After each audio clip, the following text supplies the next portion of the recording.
Welcome. I am your host, Manpreet, aka MMA Lock of the Night, and your boy on Twitter at MMALOT, and joined by my guy, as always, Cody Saftik. You guys can follow him at CJ Saftik. And we are here propping you up for UFC 267, headlined by Jan Blachowicz and Glover Teixeira for the 205-pound strap. And then we have an interim bantamweight strap on the line between Petr Yan, I'd say the rightful champion, going up against Corey Setting, who is, in my opinion, probably his toughest test to date. But big news, as always, glad to have my guy Cody back. It's a pay-per-view week. Got to have my guy Cody on for us. Been having everybody hounding me. It seems like the memo is still not out there. Cody is only on the pay-per-view episodes. I know you guys love him. You guys can get more than enough of him over there at the Dogger Pass podcast. But in terms of propping you up, it's strictly pay-per-view episodes. And lucky for you guys, back-to-back weekends, because we got 268 next weekend as well. Cody, the fuck has been up, dude? How you been? Pumped up, dude. Pumped up. I'm actually really happy that the UFC decide to label this UFC Fight Night Russia as a pay-per-view, because I'm happy to be talking some fights with you. And I was talking to somebody the other day. They're like, well, is it worth buying? I was like, hell yeah, it's worth buying. They're like, well, what's on it? And as I'm thinking, I was like, you have to be into Russians. This whole, it's the Eastern European card. It's a former Soviet USSR blocks type card. It wouldn't have it any other way. Well, we got to snuff out, just like every other time, like which one is going to blow it for us. I thought I had it yesterday. I thought I had it. Magomed Karimov is the guy. Fuck. Turns out Amari Akhmedov also on the card. Oh, man, he's been known to do that a time or two. So let's put that in the past, talk about this one. And it's 15 fights, so I am the original rambling, gambling man. But I will try to keep it as concise as possible. We'll try to get through these 15 fights timely manner. I do want to say, though, you are like hitting the nail on the head in regards to it's not big name value on this card, but if you're into MMA, you're like fucking psyched for this because there's a lot of fun fights on the card and a lot of fun names on the card. In your perspective, from a casual's perspective, well, I'm not calling you a casual. Sorry, let me just backtrack on that in a second. From a casual's perspective, who do you think is the biggest name on the card? Because I'm going to throw the first suggestion out there, and I think he got the biggest roar at the presser today is Khamzat Chimaev, which is fucking hilarious to say, right?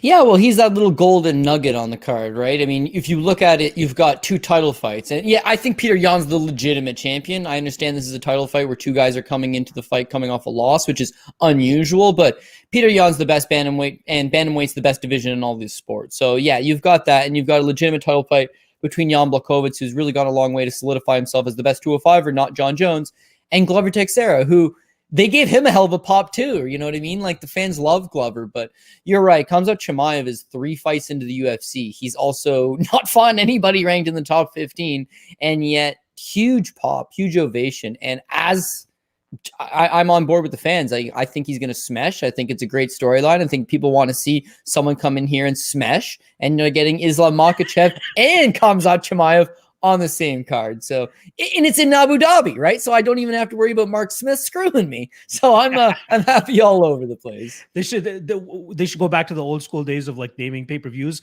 This one's got to be UFC 267 Smish, right? Like you got Duraev, Chimaev, Makhachev, like all these guys are just going to go out there and give us some proper serving of Smesh. And so, before we do get into the card here real quick, I do want to quickly go over the best prop bets that me and John dropped for over the last card. Both of us went 1 and 2. I hit Molina by KO at plus 500, but missed on Ricci inside the distance and Vittori rounds. I had round 3, 4, and 5. And then John 1 and 2 as well. He hit on Marcos via decision, but missed on Ricci inside the distance and Worthy by KO. Still scratching my head as to why he took Worthy by KO in that spot, but it is what it is. Herbert obviously has a very skeptical chin, but it looks like someone was going to get knocked out. Yeah, right? It looks like Kamo Worthy probably had the worst chin out of the two of them anyway. All right, let's get into the card. 15 fight slate right up for you guys. We're going to try to do this in a timely fashion. We got first up Tagir Ulanbekov minus 370 going up against Alan Nascimento. Tagir Ulanbekov almost gave me a heart attack in his UFC debut going up against Bruno Silva and almost shit in the bed there. I had him in a lock of the night parlay, and he did not fight to the level of somebody that was minus 400 that night. However, in hindsight, that fight doesn't look too bad anymore, as Bruno Silva is really proving himself to be a legitimate 125-pounder. But this is a fight that Tagir should go out there and look like a minus 350, minus 400. Now, I don't want to go out there and completely shit on Alan Nascimento, who has fought some legitimate competition on the regional scene and And, you could probably say he should have been the first guy to ever get a contract from the Contender Series off of a loss, because that fight with Holly and Paiva was close as hell and it was entertaining as hell as well. But here, I think he has his work cut out for him. Ulanbekov should be able to land takedowns here without too much issues, and then should be able to control him. I think he'll be a step ahead of him in terms of the scrambles and stuff as well. I don't think he'll be able to finish him, as Nascimento obviously has never been finished in his professional MMA career. So that just leads me to the Ulanbekov via decision prop. That's probably the one that I like the most here. The last time I checked, it was plus 115. Now it is sitting at still plus 115. Overs as well, minus 170. I think that's not too bad of a line. I think both guys are very, very durable. Neither of them ever been finished. So yeah, I'm expecting a grapple fest here for about 15 minutes. But I think it's going to be the Russian that kicks off the night right for them, who gets his hand raised. Cody, you share the same sentiments here? How are you feeling about this one? Agree 100%. I had the over 2.5 listed at minus 180, but yeah, I think that covers you on both sides. Why not take the fight, go the distance straight up? Well, I'm going to take Tygir by decision at plus 110. So I think that makes sense on both sides. Nascimento, yeah, you mentioned it. 5 pro losses, never been finished in any of them. He does seemingly have a weakness in his takedown defense and his overall grappling. So Tygir probably takes him down and smothers him. You saw in Tygir's UFC debut that he is one of these smothering type grapplers. It's a stylistical approach that a lot of these good high-level Russians will come with, but he's not going to necessarily push the finish. And one interesting thing about him, so one, we know Nascimento hasn't been finished, but with Ulanbekov, he's not really a quick finisher. Fight with Bruno Silva went the decision, but when he does finish, second round, late in the 4th round, 3rd round, late in the 3rd round. He's had multiple fights go complete 5-round decisions. So I don't know. Yeah, he seems like one of these guys that's going to spam takedowns, get them. Bruno pushed him.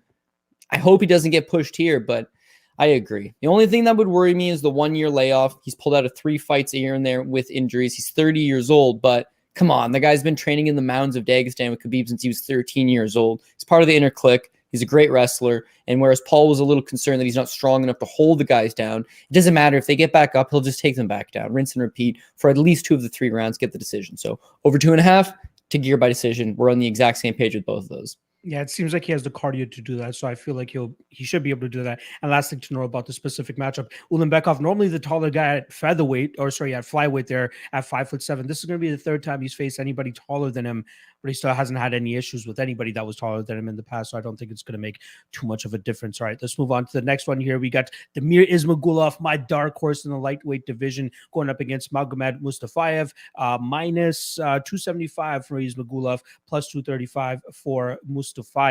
Now, this I see a little bit of similarities with Mustafaev and Alves to the extent that they're explosive at times, where they can crash forward, throw a lot of heat, and throw a lot of power behind their strikes. And that's one thing that Ismagulov is going to obviously have to be aware of. As we saw in the last fight, got hurt really early in that 1st round, but was able to get that round back after having some good control time from on top. Won the 2nd round, in my opinion, but then start to slow down a little bit in that 3rd round. I will say this though. He had an extended period off from the cage, off from action. So, kind of chalk it up to ring rust, if anything. But if he's truly on 100% ready to go, I think he should be able to dance circles around Mustafaev in the spot, especially with the striking. I really like his striking. Good pinpoint accurate striking from the outside. Very smooth with his combinations. Has a decent gauge of distance, other than his Rafael Alves fight at the beginning of that fight where he just got blasted right away. But hopefully he is awoken now. He knows that he's back and ready to go. With Mustafaev, I think it's more so of a KO or bust type of situation. He could go out there and try to implement his grappling here against Ismagulov, but I don't think he's going to have tremendous success with it. I don't think he'll be able to hold him down much. And yeah, I think that this is going to be one of those classic Ismagulov fights where he kind of just outpoints him over the majority of 15 minutes. Is Mustafaev live? Yeah, he could be, right? If he is truly successful with the takedowns, but I just don't see that happening. I don't think he has the gas tank to do so. And hopefully Ismagulov, who seemed to be slowing down in the 3rd round of his last fight, has really shored that up, because when you go back and watch his regional tape and when you watch his earlier UFC fights, the guy looks like he's ready to go for the full 25 minutes if he needs to as well. So prop, obviously, we're going with the overs here again. Over 2.5, minus 190. Ismagulov by decision is currently around even money now, plus 100. If you are looking to back Mustafaev, like I said, I think the best way to go about it would be Mustafaev by KO at plus 600. I just find a hard time for that happening. Are you giving Mustafaev more of a chance than I am? Or do you think that the dark horse, in my opinion, of the lightweight division triumphs once again? Yeah, no, I agree with you once again. Ismagulov 23-1. That's not by mistake. I mean, this guy's very tactical, very surgical in his approach. He doesn't overextend himself. He doesn't overrush anything. And honestly, his career has just been so rinse and repeat, easy going that I kind of fell into a pattern. I'm just going to bet Ismagulov by decision, and it's been good to me. I mean, he's been pretty big, substantial favorite over all of his opponents, but he's not really a finisher. If there's one knock on him, if there's one reason why the UFC isn't trying to skyrocket this guy up the rankings and give him these big marketable fights, it's like he's largely going to be in not exactly the most eventful fight, stay to the outside, use the jab, use the reach, and then of course close the distance eventually and employ some of his grappling prowess. But that Rafael Silva fight, Rafael Alves fight, sorry, he got chin checked. He got caught clean, and that's important to me because this is a fist fight. You're going to get hit at some point. How do you recover? How do you come back from that? How do you come back from adversity? He's been having things so unbelievably easy for him that, eventually someone's going to put you in a sticky situation. You saw in that fight exactly. Guy's got a good chin. He's got a good ability to come back. When you're in good shape, your body's able to recover and you don't slow down, you don't tire off. So I see this being the exact same thing. Magomed Mustafaev, extremely dangerous, right? We know that. Well, all it takes is one spinning back kick to the face, right? Problem is, he doesn't really throw any volume. His last fight with Brad Riddell went 15 minutes. He landed 28 significant strikes, had 8 takedowns, most of which had almost no top control. No, he wasn't able to hold Brad Riddell down. He would get him down to a knee. Brad Riddell would pop right back up, but 28 significant strikes landed. His fight with Fazayev ended early, but 10 there. His fight with Kevin Lee, he got finished in the second, only landed 20. His fight with Joe Proctor was the first round finish, and his fight with Piotr Hallman. But I mean, 28 significant strikes is the most he's landed in a single fight. That's just low output. I think Ismagulov is going to control the range, stay to the outside, use the jab, use the kicks, use all of his long range weapons to kind of dictate the rhythm and the flow of the fight. And then if he needs to, smother up Magomed Mustafaev a little bit. But ultimately, the volume will win out the day. There's just not enough out of it from Magomed Mustafaev. So if I need one more thing to kind of make me feel better at night about it, is that Magomed Mustafaev knocks out Fazeev, right? And then in hindsight, that's a really nice looking win, but he pulls out of a fight with Don Madge right after due to an injury. He then took a year off, came back and fought Brad Riddell, and then he has pulled out subsequently out of a fight with Mateusz Gamrot. It's been 18 months since he's fought, and he's 33 years old. And I don't think the best version of Magomed Mustafaev is going to show up. And Ismagulov is a little tank engine, man. This guy always shows up, and he's seemingly still making progression to his own overall game. So we are on the exact same page. I put down Ismagulov Mustafaev fight goes the distance, was minus 175, and Ismagulov by decision at minus 105. Further to the point of Mustafaev being very inactive, this will be his first fight in 20 months. Before that was a layoff of 10 months. And before that was a layoff of 29 months. The guy just does not stay active inside the cage. I don't know what it is, but he's in for a stiff test here against Damir Ismagulov. All right, let's move things along. And to a fight that's kind of the outlier on the card, you got Yuzong Hu going up against Andre Petroski. It was supposed to be the dumpster fire of the night with Hu Yuzong going up against Alan Amadovsky, but Amadovsky pulls out, in steps Petroski, and God, like you get Michael Gilmore in your first fight, and now you're getting a 3-2 Chinese product in your second fight. Talk about a little bit of a layup here for Petroski, but there is always that issue with Petroski in regards to if the fight gets out of the first round, things could get a little bit hairy. However, when you see Cyril Asker ragdolling Yuzong Hu, 4-4 on takedowns, and I know that was 4 years ago, and I know, Cyril Asker, a bigger dude, and you got Hu Yuzong finally coming down to 185 pounds, probably where he should have been the entire time.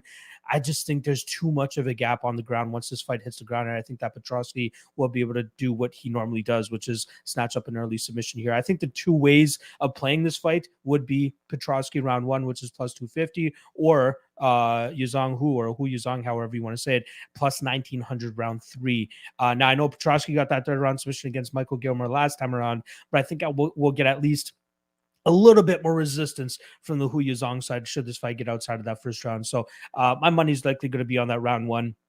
Petroski, again, he might stuff a couple takedowns early here, but I think once that takedown does get there, we should see Petroski slowly, creep up into full mount or something like that, get a TKO submission, whatever it may be. But I think they're going to be light years apart once this fight hits the mat. Am I not giving our guy Hu Yuzong enough credence here? How do you see this going down? You know what? I would probably just pass is probably the best idea financially, just because, who the hell knows with Hu Yuzong? He's not just moving down a weight class. He's moving down multiple weight classes. So, he got taken down 4 times by Cyril Asker, but if I was at 200, he was 234 pounds. Then he drops down to 205 versus Rashad Coulter. Still not a good performance. But now he's down to 185. So it's kind of interesting. He's been off for 4 years. Surely he must have made some improvements. His overall body type is surely going to be affected. He should be a bigger, stronger guy than he was the last time we saw him. But these are all just narratives. These are like what ifs, should have. And so I go back to UFC 261. You got 3 Chinese prospects coming out of the UFC Performance Institute, Shanghai. And oh man, they were bad. Like bad. Best one Zhu Rong. He actually turned out to be okay, but he got beat up by Kazula Vargas like 30-27. Like as not the biggest favorite out of all the Chinese prospects too. He might have been the biggest favorite on the card, but it was just like, well, what do we like about him? It's like, well, shit, he's only 20 years old. Surely he should have made improvements, but not the case. And so Contender Series just on Tuesday. Yes, good. I was going to bring that up. Oh man, see these UFC Performance Institute Shanghai guys should have made improvements. I'm just not seeing it. And listen, some of them were spirited fights, but they all had the same thing in common. The longer they went, the more the wheels fell right off the wagon. The one thing that Hugh would have here is that Petroski's the same thing. The longer these fights goes, shit, the wheels fall off his own wagon. He's not trustworthy. He looks like a bad dude. If he was fighting some guy in the bar, my money's on this guy. That bar fight went longer than 3 minutes. I might have to take the other guy. Like, He just doesn't have the same substance. Now, he did wrestle a little bit collegiately. He does have the big ground game advantage, like you said, and I do expect him to get this fight to the ground. But again, if he doesn't finish Who early, then we're going to see a second round, which is going to start on the feet. And maybe he gets him down in that round. But then, like you're saying, it's live for Who round 3, simply because if you're still in it, if you're a big guy, former heavyweight, even if he's got a wrestling advantage, it's going to be tiring tugging the bigger man down to the ground repeatedly. It's tiring. It's tiring holding a bigger man down to the ground for 15 minutes. All of it's going to cause him to get exhausted. When he gets exhausted, this big Chinese slugger will have his shot at landing that big shot. But I would say pass. And then because we're in the business of actually giving up a prop, what I did put, I guess now I've kind of talked myself more into like in the Who side of things, but I did notice Petroski by submission was plus 250. It's like, okay, man, Cyril Asker did submit this guy. We do know that surely he will be having a ground deficiency against Petroski. Petroski's a quick starter. So is it more likely that he takes this guy down and burns himself out trying to smash the TKO, or that he takes this guy down, tries to get for the TKO, and then as soon as he sees that opportunity, snatches up a rear naked choke, snatches up a guillotine? He does show various submission wins on his record. So if I was going to take a shot at anything, it would either be Who on a TKO later in the fight or a Petroski by submission at plus 250. But 15 fights on this card. You don't need to overextend yourself or just pick something just for the hell of it. This seems like, you mentioned it the best, it's the outlier on this card. How did it get here? I don't know. It was actually supposed to be Who versus Alan Amadovsky, right? And he actually gets a much tougher pairing here in Petroski. Whereas if you are Who, you probably just train for Amandowski, who's a one-dimensional banger. And now you're getting a guy who's likely going to pull you to the ground and beat you there. So totally different stylistical clash.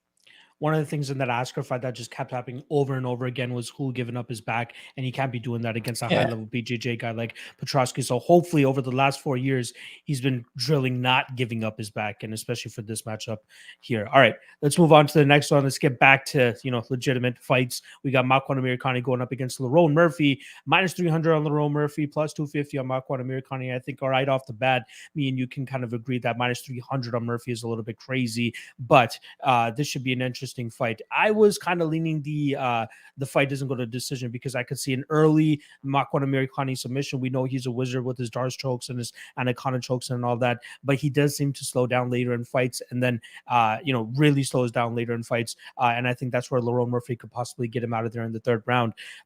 Now there could be that argument of Edson Barboza and Kamala Kirk were not able to get him out of that out of there late. But the issue is that Makwan was able to secure takedowns late in those fights, and he was able to kind of just hold them down from on top. Maybe not do any damage or anything like that, but was staying safe in those positions where he was not able to get knocked out. With Lerone Murphy, though, like one thing I kind of picked up on him, especially from that Tukhugov fight, he was fighting every single takedown with the best of his abilities in that third round. And even though he only stuffed 2 of them, Zubair Tukhugov managed to secure 0 minutes of control time, even with 2 takedowns. So that lets you know right away that Lerone Murphy popped right back to his feet, and he was able to get some damage going off from there. If Makwan's not able to land takedowns late in this fight, I think he's going to be in trouble on the feet, and I think that he could possibly get knocked out by Lerone Murphy late here. So a couple of the props I was looking at, I was thinking the under 2.5, but this could also be one of those spots where it goes, if it doesn't go to a decision, but it doesn't hit the under 2.5 either. So fight doesn't go to decision, minus 130 is what I'm looking at. Murphy by KO plus 130. I wish it was a little bit better than that. Makwan Amirkhani by submission plus 850 is ridiculous. That is an absolute nuts line to me. Got to take a bit of a sprinkle on that. But then obviously Lerone Murphy round 3 plus 950 plus 1,000. Got to take a bit of a sprinkle on that. I have an inkling here, though. You have completely different thoughts about this fight. So lay it on me, Cody. Lay it on me. I just got a feeling it's probably more of a decision fight. I mean, you can cover yourself on both sides. If you look at Makwan Amirkhani, he's had 10 fights in the UFC. He wins his debut by 10-second flying knee, and then his last 9 will focus in. He's taken down all 9 guys. So there's not a single fight outside of his debut, which he won by 10-second flying knockout, where he hasn't completed a takedown on the opponent. So again, if you want to look at it stylistically and numerically, he's going to get at some point a takedown on Lerone Murphy. What we think is that Murphy is going to, like you said, fight it off to the best of his ability, get back up when he's on the ground. And that's traditionally been Amirkhani's downfall. He either takes you down and snaps up a front choke early, or he dies trying. He gasses himself out. He gets progressively more tired. And then the second and the third round, when the takedown's not there anymore, now he's forced to get striking. Striking's like, it's a work in progress. He'll throw his hands. He's got a decent kick from the outside. It's just nothing of substance, nothing he can do for 15 full minutes. And that's his downfall. Even his last time out, I spam bet Kamala Kirk. And I thought I lost, to be honest with you. When they were going to decision, I thought it was a losing ticket. But they gave it to Kamala Kirk. And why is that? Because, again, Amirkhani scores 5 takedowns, but 20 significant strikes landed. It's not enough. His fight with Edson Barbosa, three takedowns landed, 11 significant strikes. What? His fight with Shane Burgos, it went 18 seconds short of a distance. He landed 22 significant strikes with 3 takedowns. The Chris Vishgold fight, it was almost 2 full rounds, right? 9 significant strikes landed. Jason Knight, 15 full minutes, 27 significant strikes. And so then it makes you look, it's like, oh shit, he actually gets outstruck in every single one of his fights. Even the Danny Henry fight, he got outstruck 6-2 and submitted him in the first round.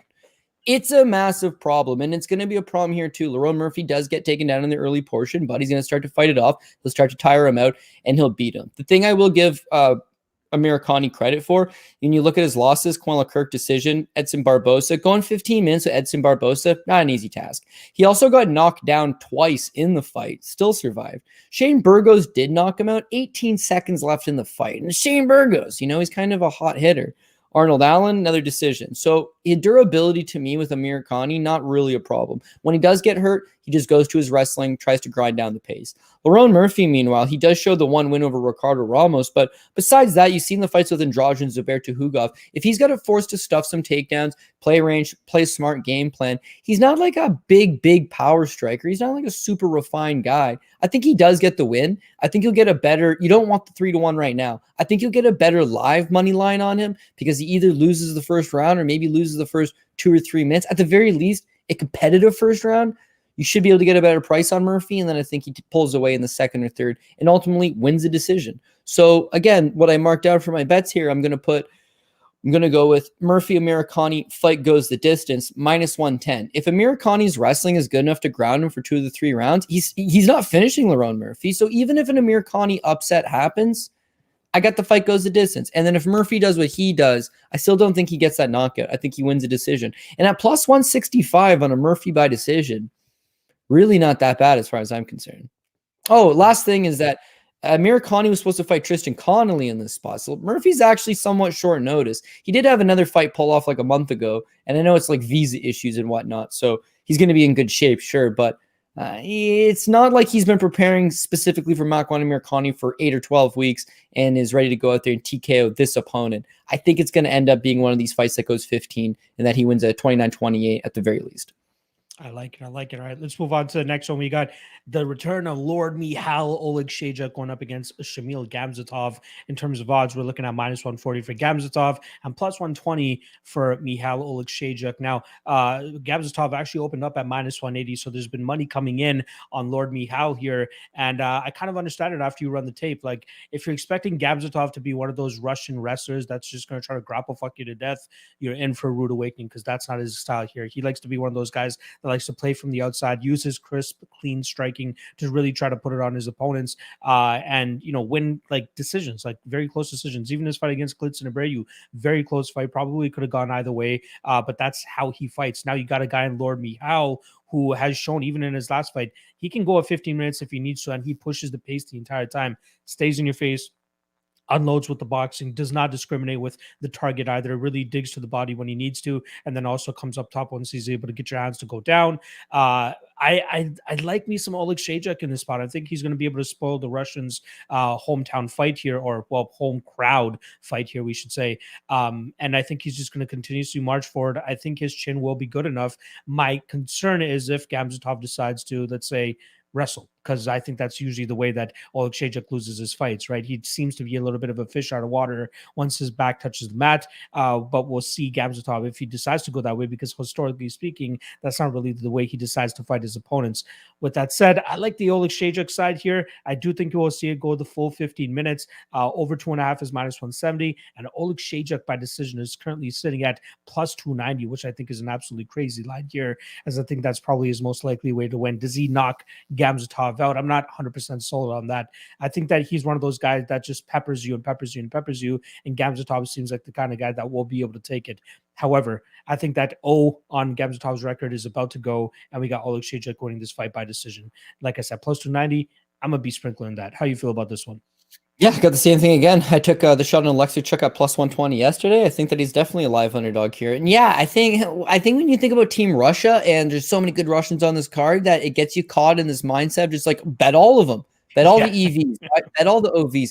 You're 100% right. Gamzatov doesn't fight like the traditional Russian style. He does have that Sambo background, but he doesn't take opponents down. He's not looking to take opponents down. He's looking to back them up and strike, but there's not a volume out of him. And as far as his striking prowess goes, I don't see a whole lot of punching power out of him. He's got red flags right across the board. First and foremost, he hasn't fought in 2 full years. So, that we see guys come off long layoffs and win all the time. So it's not like it's a crippling factor, but certainly it can't hurt. And it can't hurt when you look at, I'm sure you got Tapology open here. Fight with Dong Jung, he pulls out with visa issues. Then the fight with Gavin Clark, he pulls out. The fight with Oezdemir St. Preux, he pulls out. The first fight with Oezdemir St. Preux, apparently COVID. He pulls out of a fight with John Howard in 2018 because he is hurt. He pulls out of the Rex Harris fight in 2017. He is hurt. He pulls out of a Lewis Taylor fight in 2016 because he was injured. He pulls out of an Andreas Spang fight in 2015 with visa issues again. So this has actually been something that's plagued him throughout his career. He doesn't fight all that often, and when he does, not impressive. Keep in mind, this is a guy that won a split decision win over Rodney Wallace. Rodney Wallace, if you know, you know. Split decision in your own backyard. Like, what is going on here? And then, of course, you watch him in PFL, and he's very unimpressive. They sign him. He fights Klidson Abreu, and I think you nailed it. Could have gone either way. Not a very good fight with Klidson Abreu.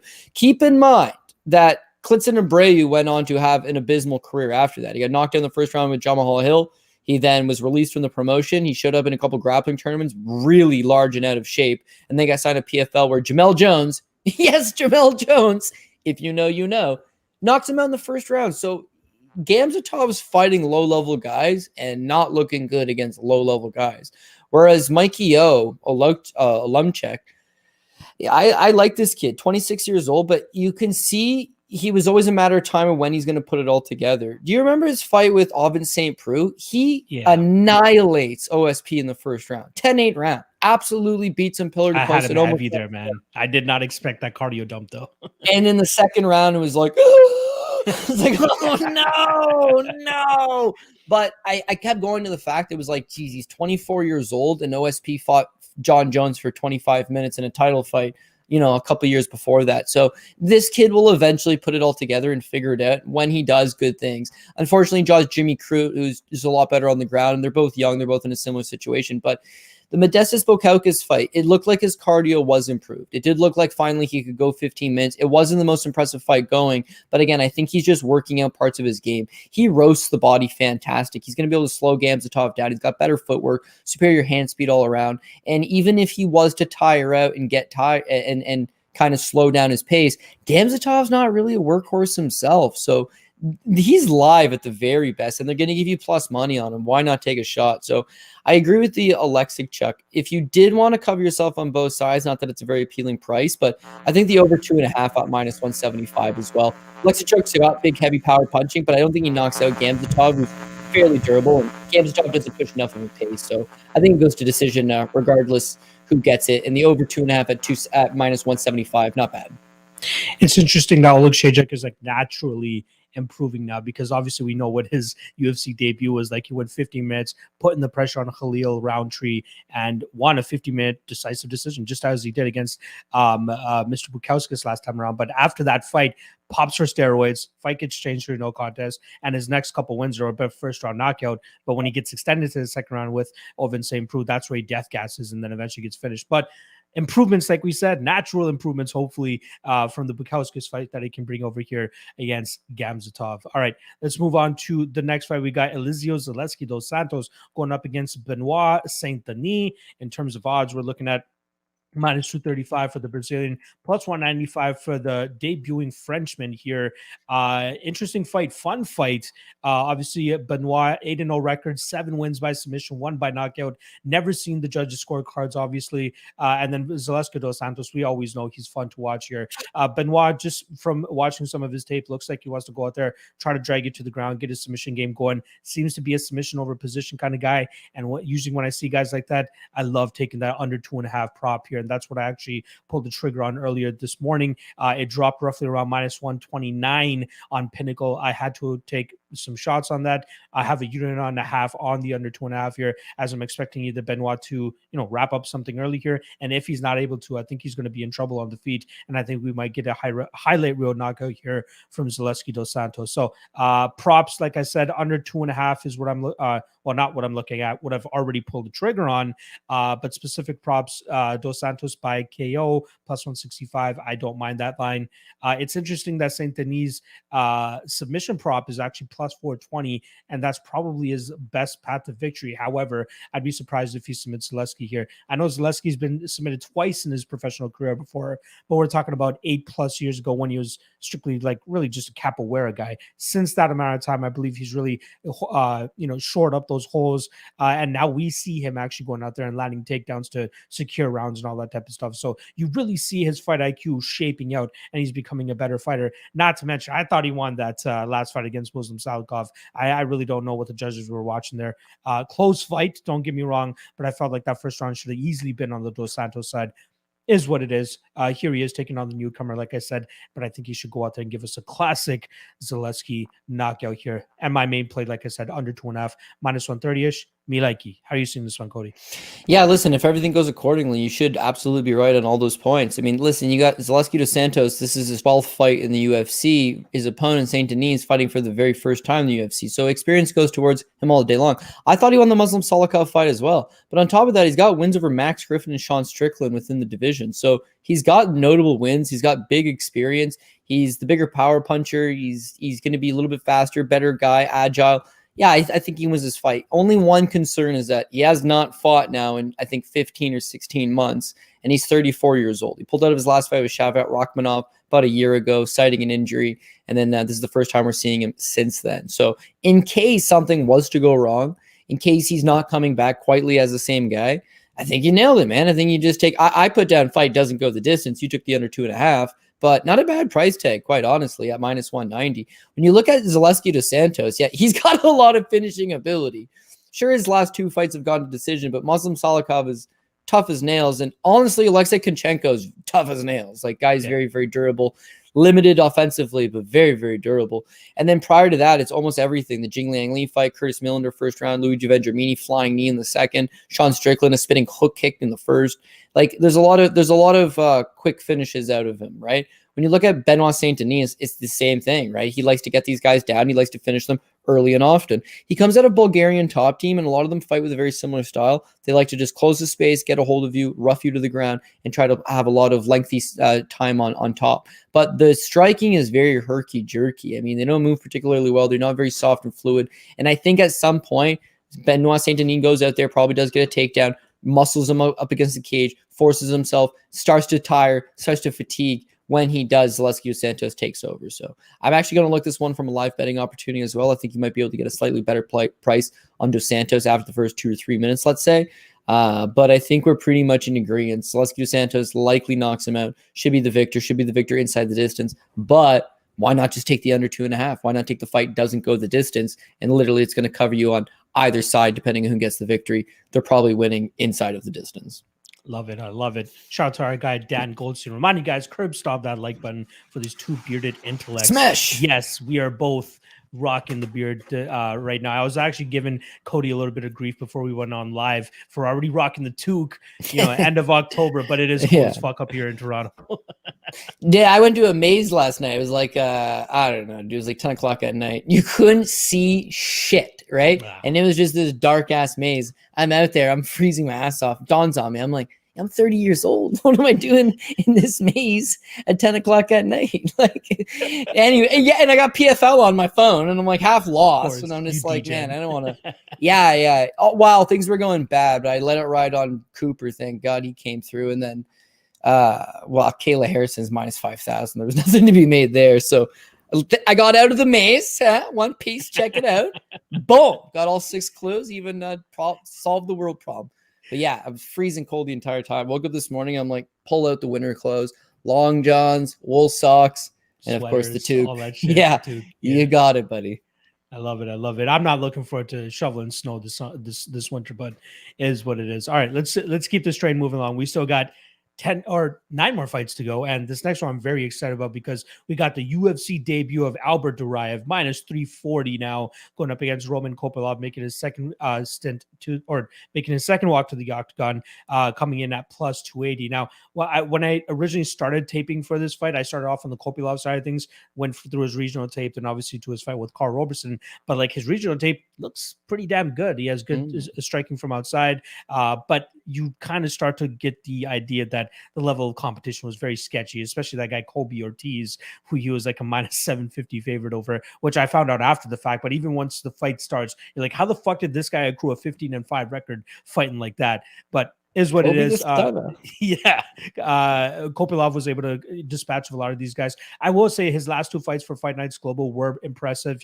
He did manage to defend a couple of takedowns, really let his striking going, let his strikes go, and was able to dispatch of those guys as well. But once he came to the UFC and took a legit step up in competition, he gets choked out by Carl Roberson in the 3rd round. Like, if you wiki cap this fight and you just see that, you could probably auto bet Albert Duraev, but that just we need to do the work. Me and you and all the other analysts and predictors and all that stuff, we need to look into the substance and see why that actually ended up happening. And it just seemed like he was very gun shy in that fight. His leg was getting tore up by some leg kicks by Carl Roberson. And then obviously it seemed like he gassed out and he gave up that choke late in this fight. And Duraev, we saw him on the Contender Series a couple of weeks ago, immediately grounds the fight against Bittencourt and goes to work and eventually gets that neck crank I believe he was able to get. And right after he gets the neck crank, marches on over to Dana White. Hey, Dana, give me Israel, give me Whittaker, give me fucking whoever the fuck. I will fuck them up. I will smash them. I'm like, I love this guy. Chimaev 2.0. I fucking love this guy.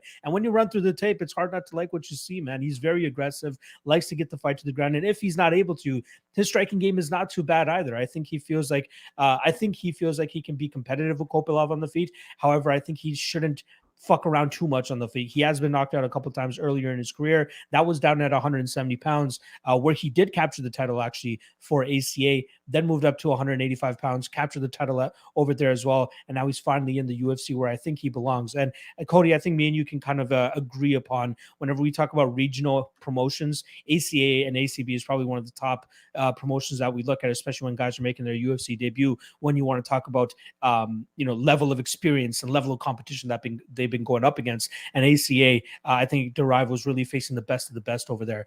I think he grounds this fight without too much issue. If he needs to use leg kicks, we've seen him do that in the past. I know there's going to be a difference in terms of stance with how Roberson was fighting him and how Duraev's going to be fighting him, but I don't think that's going to make too much of a difference here. I think it's really only a Hail Mary KO here that we can get from Kopylov to get the win, which currently sits at plus 700. But I think that Duraev goes in there and absolutely smashes Duraev inside the distance. Minus 130 is a spot for me. Are you going to continue and feed me with that Duraev hype, or do you think that Kopylov is live here? Honestly, Kopylov could have been my boy. This close. Could have been. Could have been. Yeah, well, dude, I remember watching both his last 2 Fight Nights global fights live, right? Yesterday, Unamoto and the Asupian Alekhanov fight. And this guy looks good, man. First of all, both those fights are 4th round stoppages. Like, his cardio is solid. He moves well. He strikes well. He's able to carry power throughout the, multiple rounds. Like, this guy don't look bad at all. He signs to the UFC versus Carl Roberson. He's even money. Kopylov's going to go out there and put on a performance. He looked bad. Like, I mean bad. That guy that I seen on the regional scene was not there. Like you said, maybe it was the leg. Maybe he had a pre-existing leg injury, but he was super tentative. He looked okay in the first round. He let his hands go a little bit, but second and the third round, I mean, he just fell off big time. So hesitant. Eventually gets taken down, gives up his back, and gets rear naked choked. And is just gas tired the whole way. That's a bad look. He had also pulled out of a fight with Krzysztof Jotko just prior with an injury. And then since then has pulled out of a Tom Breeze fight. Like, when you fight Tom Breeze, he pulls out. He pulls out. Even if you have a broken leg, just go to the fucking arena, right? And at some point they're like, Breeze is out, you'll get your show money. You'll be like, well, thank God I got a broken leg. But at least you showed up. You know, Breeze is not gonna. In this case, it's like he pulled out. He's just gotta have these issues since. So on one hand, he's only 30 years old. There is some talent there. There is some skill there, but a 2-year-long layoff and how bad he looked his last time out, I can't get behind that. And furthermore, Carl Roberson's a kickboxer who took him down and choked him out with a rear naked choke. So that all doesn't go well at all. Albert Duraev, meanwhile, you watch the tape on him. He's a menace, man. This guy is a thrashing machine. He takes guys down. He bashes them. He wants a submission. He takes a submission. If he can throw hands for sure. His wrestling's pretty good. His striking's okay. It's the top control, man. If this guy ends up on top of you, oh, you got a problem, dude. He has got some sneaky grappling. Strong guy. And he's also full-time right now in Las Vegas, where his chief training partners consist of, for this camp anyways, of Khamzat Chimaev and Sean Strickland. So he's going to be well-trained, ready to go. He just fought recently in a Contender Series. That washed his own. He hadn't fought in, 2 years? But now he just got back in there, took no damage in that fight. The one concern would be maybe he gasses out because he's only fought one single round in the last 3 years. But this is a guy that used to fight 25 minutes in Russia and seemingly not have problems. So maybe if he fought in America, maybe they test him. Maybe they're all over it. Maybe he gets tired. In Abu Dhabi, this guy's going to be ready to go. And I expect him to take care of business. So Albert Duraev, same thing. In terms of an actual prop for it, this fight's not going the distance. However, that line's been steamed up pretty good.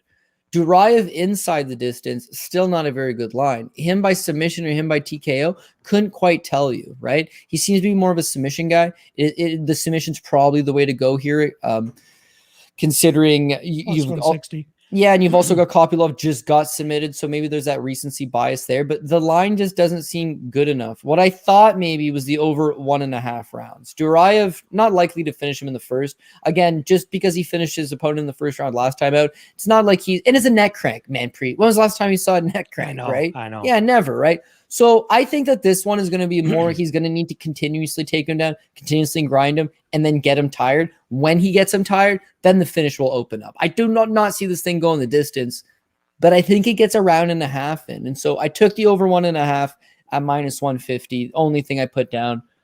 But I don't love it. I think Duraev wins. I just think the bookie's on top of the price, and there doesn't seem like there's a ton of value there for me. In regards to where you will potentially be placing him for on your parlay tickets, do you see him closer to the top half, middle, bottom half? Where do you have him? He's going to be middle. I'd like to put him on the top half. The unknown is Kopylov, right? A lot of times, us cappers, people always say, footage is king. You know, you got to watch the footage. You got to watch the tape. Tape is king. Tape is everything. But the guys change a lot in between the last time you see them. You see the Contender Series all the time. They look awful on the regional scene. And then what? In the matter of 6 months later on Contender Series, they're suddenly that much better. These young fighters, especially ones that don't have a ton of experience, will be making improvements. It looked like Kopylov was a decent enough fighter. He comes into the UFC, he lays a complete goose egg, and then the next time he fights in the UFC, nobody wants anything to do with him. How many times have you seen that? How many times have you seen a guy go in there and lay a goose egg in his UFC debut? It's always Taylor Santos that comes to my head. Like, she loses that first fight against Mara Romero Barella, comes back as an underdog against Molly McCann. Everybody's smashing the Molly McCann side, and Taylor Santos goes out there, has a career best performance. So yeah, that's definitely something to think about. I see it all the time. And you know what? We've made good money banking these guys. You know, Nate Landwehr loses his UFC debut by Herbert Burns by first round KO, but then he comes back and he puts on a good performance, right? A lot of the times you'll see the underdog selections on the card. It's normally, well, they're coming off a loss, right? But that doesn't take away anything from them. It's just a bad stylistical matchup. Kopilov's case, he was taking on a kickboxer and he got grounded and got submitted. That's not going to go well against Duraev for sure. But the 2 years off, you know, Duraev's the natural 170. He can fight at 185, but he was a big monstrous welterweight. Kopylov, meanwhile, is an actual middleweight. He's a bigger boy. Those just create variables. They create red flags in my mind that I want Duraev. I'm going to have me some Duraev. But when I think about what Jan Blachowicz brings to the table, when I think about what Jan brings to the table, what I think about what Makhachev brings to the table, there's so many Ismagulov, what he brings to the table. I feel like those guys are going to be the basis of the ticket, and Duraev will end up being like the 6th most confident Russian on the card. I like it. All right, let's move on to the next fight here. I believe this is the 8th fight we're going over, and we're still not at the main card. We got 15 motherfucking fights, and don't plug in my computer. Yeah, exactly. Also, don't forget early start time tomorrow, or on Friday. Sorry, 10:30 a.m. Eastern prelim start time. That's 7:30 a.m. Pacific time. So you West Coasters, you finally get the shit end of the stick here, and us East Coasters can finally, you know, wake up at a decent time and start watching some fights with our breakfast or brunch if you're the brunch type of person. All right, let's move on to the next fight here. We got Zubera Tukhugov going up against Ricardo, or I should say this for somebody that commented earlier on the stream, Ricardo Ramos. We got odds of -160 on Tukhugov, +140 on Ricardo Ramos. Very tough fight for me to break down, but I ultimately came down to Tukhugov by decision, which I think is roughly around +130, +150. But goddamn, things get iffy for him once that third round hits. Now, I put out a statistic on Twitter the other day saying that in Tukhugov's UFC career, he's gone to a decision 5 times. Of those 5 times, 4 of those fights have actually gone to a split decision, where he has gone 1, 2, and 1 in those fights. Now, in all 5 of those decisions that he's gone to, he's lost the third round on at least one judge's scorecard in every single fight. It looks very iffy for him whenever he gets into that last round, and I think that could be the same situation here. I thought going into studying this fight, I'd come out on the other side with some money on Ricardo Ramos. I just can't end up pulling the trigger. Tukhugov, you know, not a higher level Russian compared to the rest of the guys that we have on the card, but I do think that he has that kind of forward pressure, being able to throw big shots, kind of keeping Ricardo Ramos moving backwards. And Ramos could possibly beat him on volume if Tukhugov is not able to land some takedowns or anything here. But Tukhugov has some decent power in his hands. So round 1 Tukhugov +800, +700. I don't mind that for him possibly finding that chin of Ramos. We've seen Ramos go down before like a ton of breaks, and I think that Tukhugov has the power to do so. Or Ricardo Ramos round 3 +2000. You know, there are instances where you see Tukhugov going a little bit too desperate for takedowns. You know, maybe sticks his chin out there a little bit too much. You don't want to be doing that against a guy like Ricardo Ramos, and also could potentially be giving up his back in these situations. Another thing you don't want to be doing with a guy like Ricardo Ramos. But ultimately, I still end up on the Tukhugov side to win by decision. But I've already placed some sprinkles on those round props that I just brought up to you guys. Not a ton of confidence, but I am on the Tukhugov side here by decision. How are you seeing this one go down? Yeah, the same way. I mean, Tukhugov, 4 of his last 5 fights have been split decisions, with one being a split draw. The fight with Lerone Murphy, he actually 10-8'd Murphy in the first round and then lost rounds 2 and 3. So cardio is always an issue. Not only is it 4 of his last 5 fights have gone to split, but he's also got 2 more split decisions earlier on in his career where he went 1-1 split decision losses, or we got a split decision win and split decision loss. So it's the nature of his fights. They're always very close. He generally gets the takedown, but he doesn't have enough ground and pound. And whereas his Russian comrades will get the takedown and smother you, he doesn't. You know, he gets a takedown. There's a lot of space. His opponent eventually works his way back up, and there's not enough, you know, substance there. I think this thing's likely going 15 full minutes. Tukhugov could theoretically catch him and knock him out. We do see Ricardo Ramos, 2 UFC losses. Both of them have been by way of knockout. So it's not out of this world to think that Tukhugov could clip him with something. But more often than not, I think he's going to try to just go out there, grind him up against the cage, secure takedowns, and have his way that way. Ricardo Ramos' last fight out against Bill Algeo, I didn't think he looked very good. He spammed takedowns against Bill Algeo over and over, but it was another case of he was actually getting outpointed, outstruck, out volume, and then he was able to rely on these takedowns. Easy money against Bill Algeo and the big, long, lanky frame he has. But against Tukhugov, you're not going to be able to just spam takedowns to get yourself out of trouble. He's going to be the one trying to take you down. He's going to be the one with maybe a little more stopping power.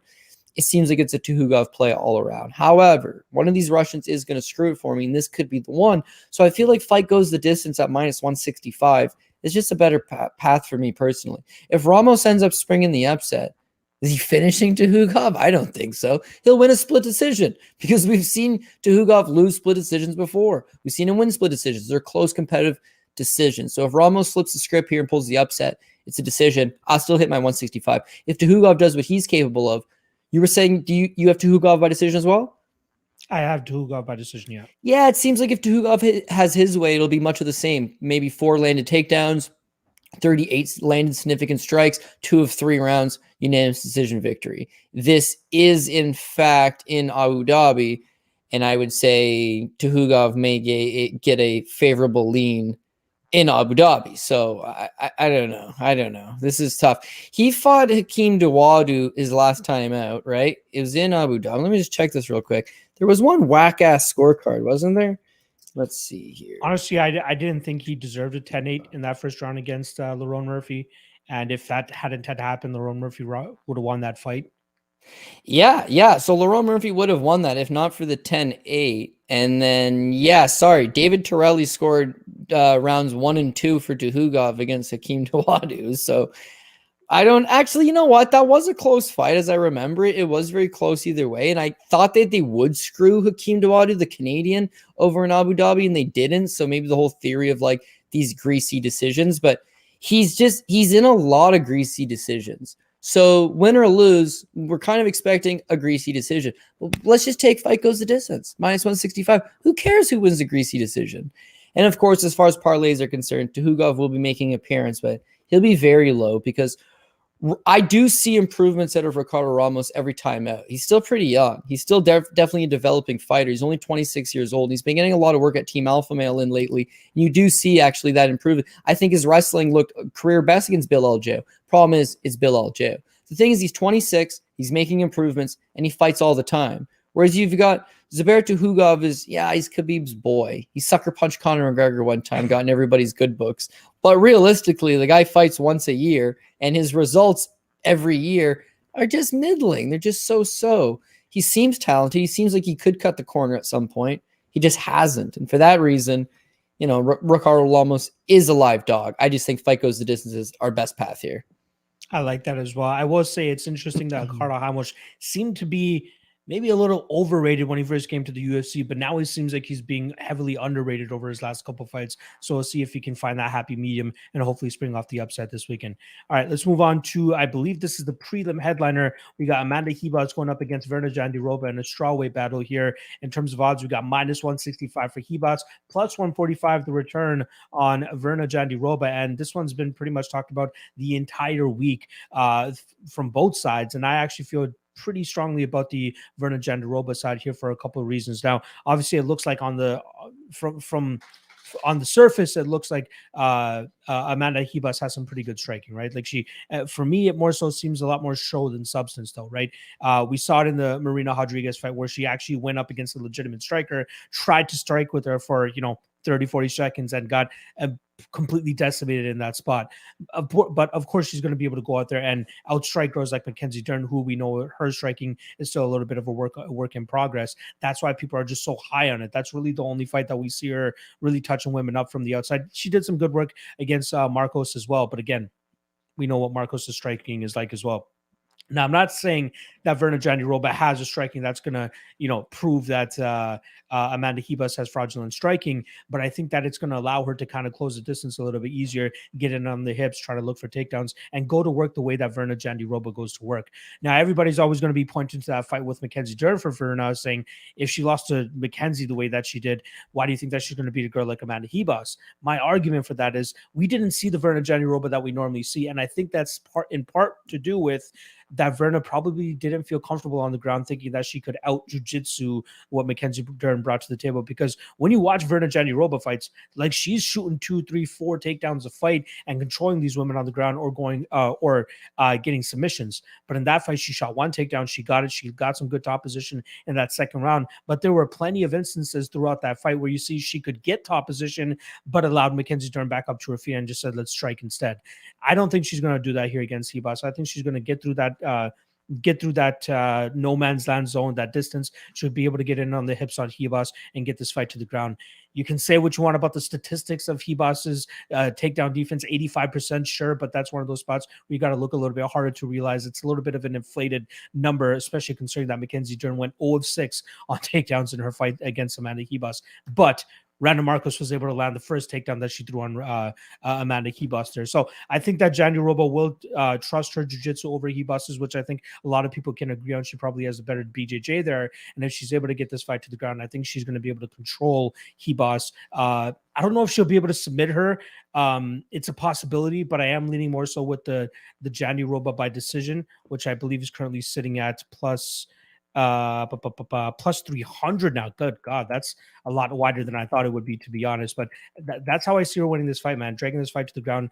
However, if she does approach this with the same mentality as the Mackenzie Dern fight, where she wants to go there and strike with her, even though I think that Ribas's striking is fraudulent, she will win on optics. She will win on being the one that's more active from the outside, because Jandiroba's striking is just not there yet. It's just there enough for her to close the distance to drag the fight to the ground.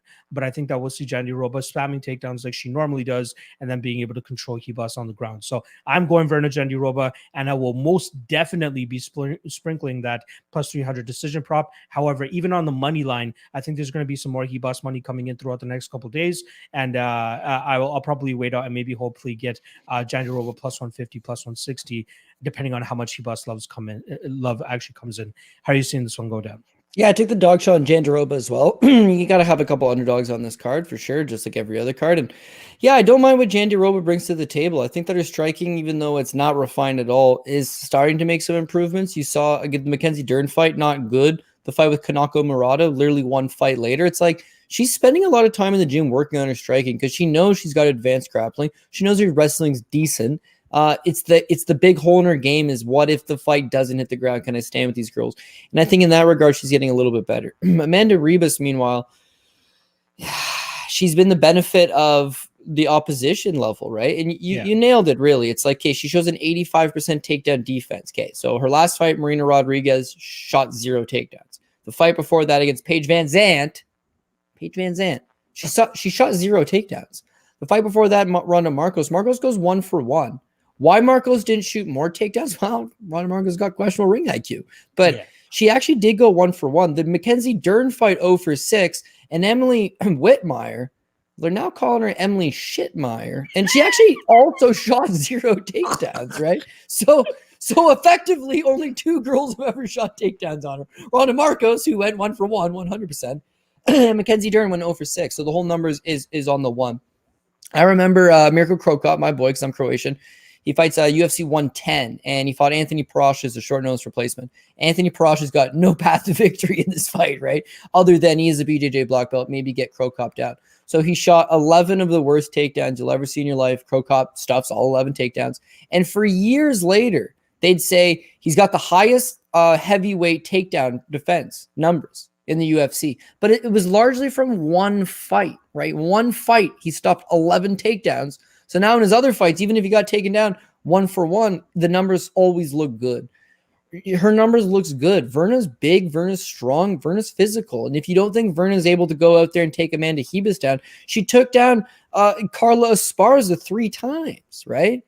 She's still way better wrestler. Way, but she's the second best wrestler in the division. Tatiana Suarez, who I don't even know if she exists anymore, but outside of her, Carla is a legitimate good wrestler. And Virna's in that fight. She's in that fight in the sense that it's her UFC debut, and she's taking on the former world champion and the best wrestler in the division. Doesn't give a terrible account of herself. Now, I'll admit, the Mackenzie Dern stuff, you're getting outstruck by Dern. It's not a good look, and this and that. And again, maybe that recency bias is the reason why we're getting a plus money ticket here. But if this fight strictly stays standing, she's going to be in trouble. But the later the fight goes, I think Ribas is going to start to falter a little bit. She'll start to become a little more fragile. And if at that point Virna can get this thing to the ground, not all BJJ is created equal, and Ribas will realize, oh shit, black belt versus black belt, Virna on top. Virna's got nasty good top game, so I actually agree with you. But again, I'm more of a coward instead of taking the outright shot. So I got the fight going the distance, man. I get it's minus 200, sure, but if Virna submit Ribas, it could be possible. Does she knock her out? I really don't think so. Does Ribas knock out Virna? Good luck with that. Does she submit Virna? No chance. So Ribas's path to victory would be winning a decision. Virna's path to victory could be inside the distance. It could.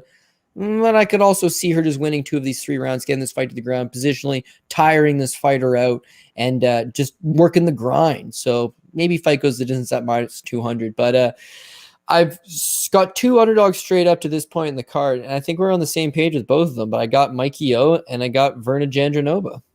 I like it as well. I will just throw the tinfoil hat on real quick here for Jandiroba by KO at plus 1,400, plus 1,000. It does not look good when Ribas gets hit. It doesn't look like she really enjoys being hit. And if Virna just kind of bites down on her mouthpiece, puts her head down, and just throws some big shots, she could find herself successful with something like that too. But I think she's going to need to do that to kind of close the distance anyway to get that takedown. So I wouldn't be surprised if that ends up happening. Has she ever knocked out an opponent? I don't even know. But again, if you're giving me Ribas and the way that she reacts to fights, it's live in my opinion. See, what I'm hoping is she hits Ribas doesn't react well, turns, and then there's the neck.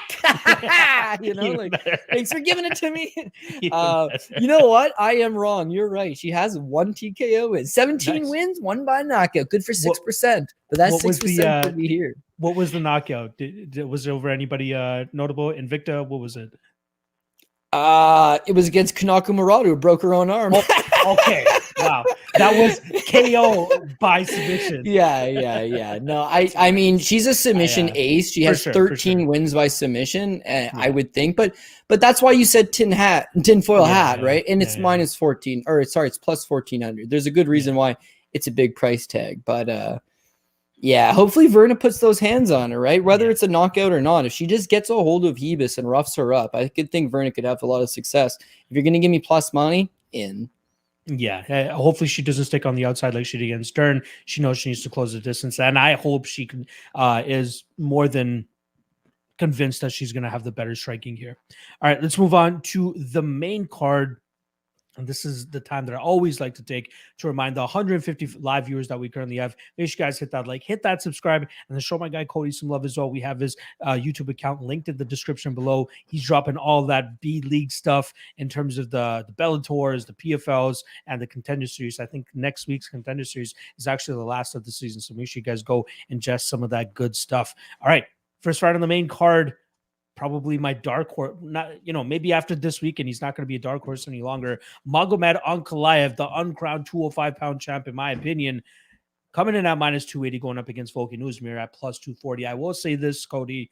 I do think that Volkan Oezdemir is the stiffest test for the Russians on this card, maybe outside of Ismagulov, who's, partly Russian, but he is Kazakhstani. But in terms of like straight out full-bred Russians, I think that Volkan Oezdemir is probably the toughest test. With that said, though, I still think that Ankalaev will be able to land the better strikes, maybe land a couple of takedowns here, control the fight where he needs to. The guy seems pretty much flawless, right? Outside of that 1 second slip up against Paul Craig in his UFC debut, he's been pretty much wrecking dudes, right? Well, doing pretty well against some of these dudes. The main knock that I've been hearing about Ankalaev is that he's just a little bit too patient at times, and that might get him behind on judges' scorecards if his opponent is able to put a bit of a pace on him.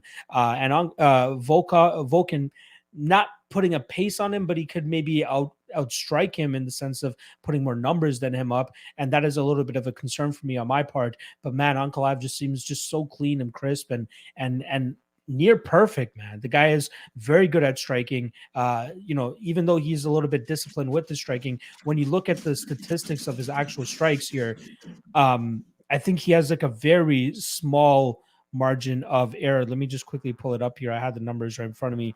3.41 strikes landed per minute, and only absorbs 1.78 strikes in return. That's crazy. That is crazy that he's only like less than 2 strikes a minute that he's absolutely absorbing here, because fighters just can't find the mark with him. He's just always moving very well, good head movement, good footwork, whatever it may be.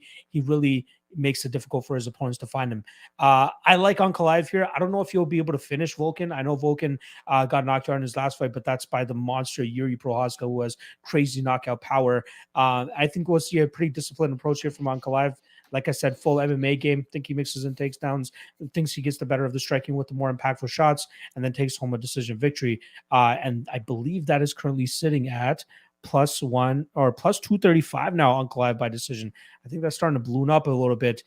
I like that, Cody. I think that Volkan will probably stay durable for the majority of this fight and should be able to see that 50-minute mark. I am going to throw out another tinfoil hat conspiracy here.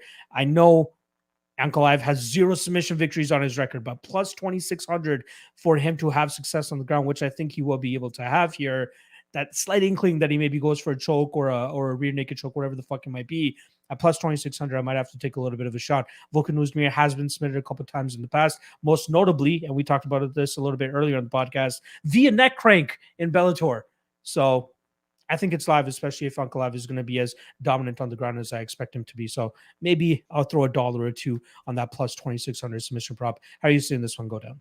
Yeah, I got submitted by Kelly Anunson back in the day to that Bellator That's fight. the one. Come on. And it was like, I think it was a can opener position too, if I'm not mistaken. Yeah, it was a neck crank. Yeah. But I remember he lost to Kelly Anunson. He fought one more time, and then he took 2 years off. Then he came back once in 2017. He fought a bunch of times.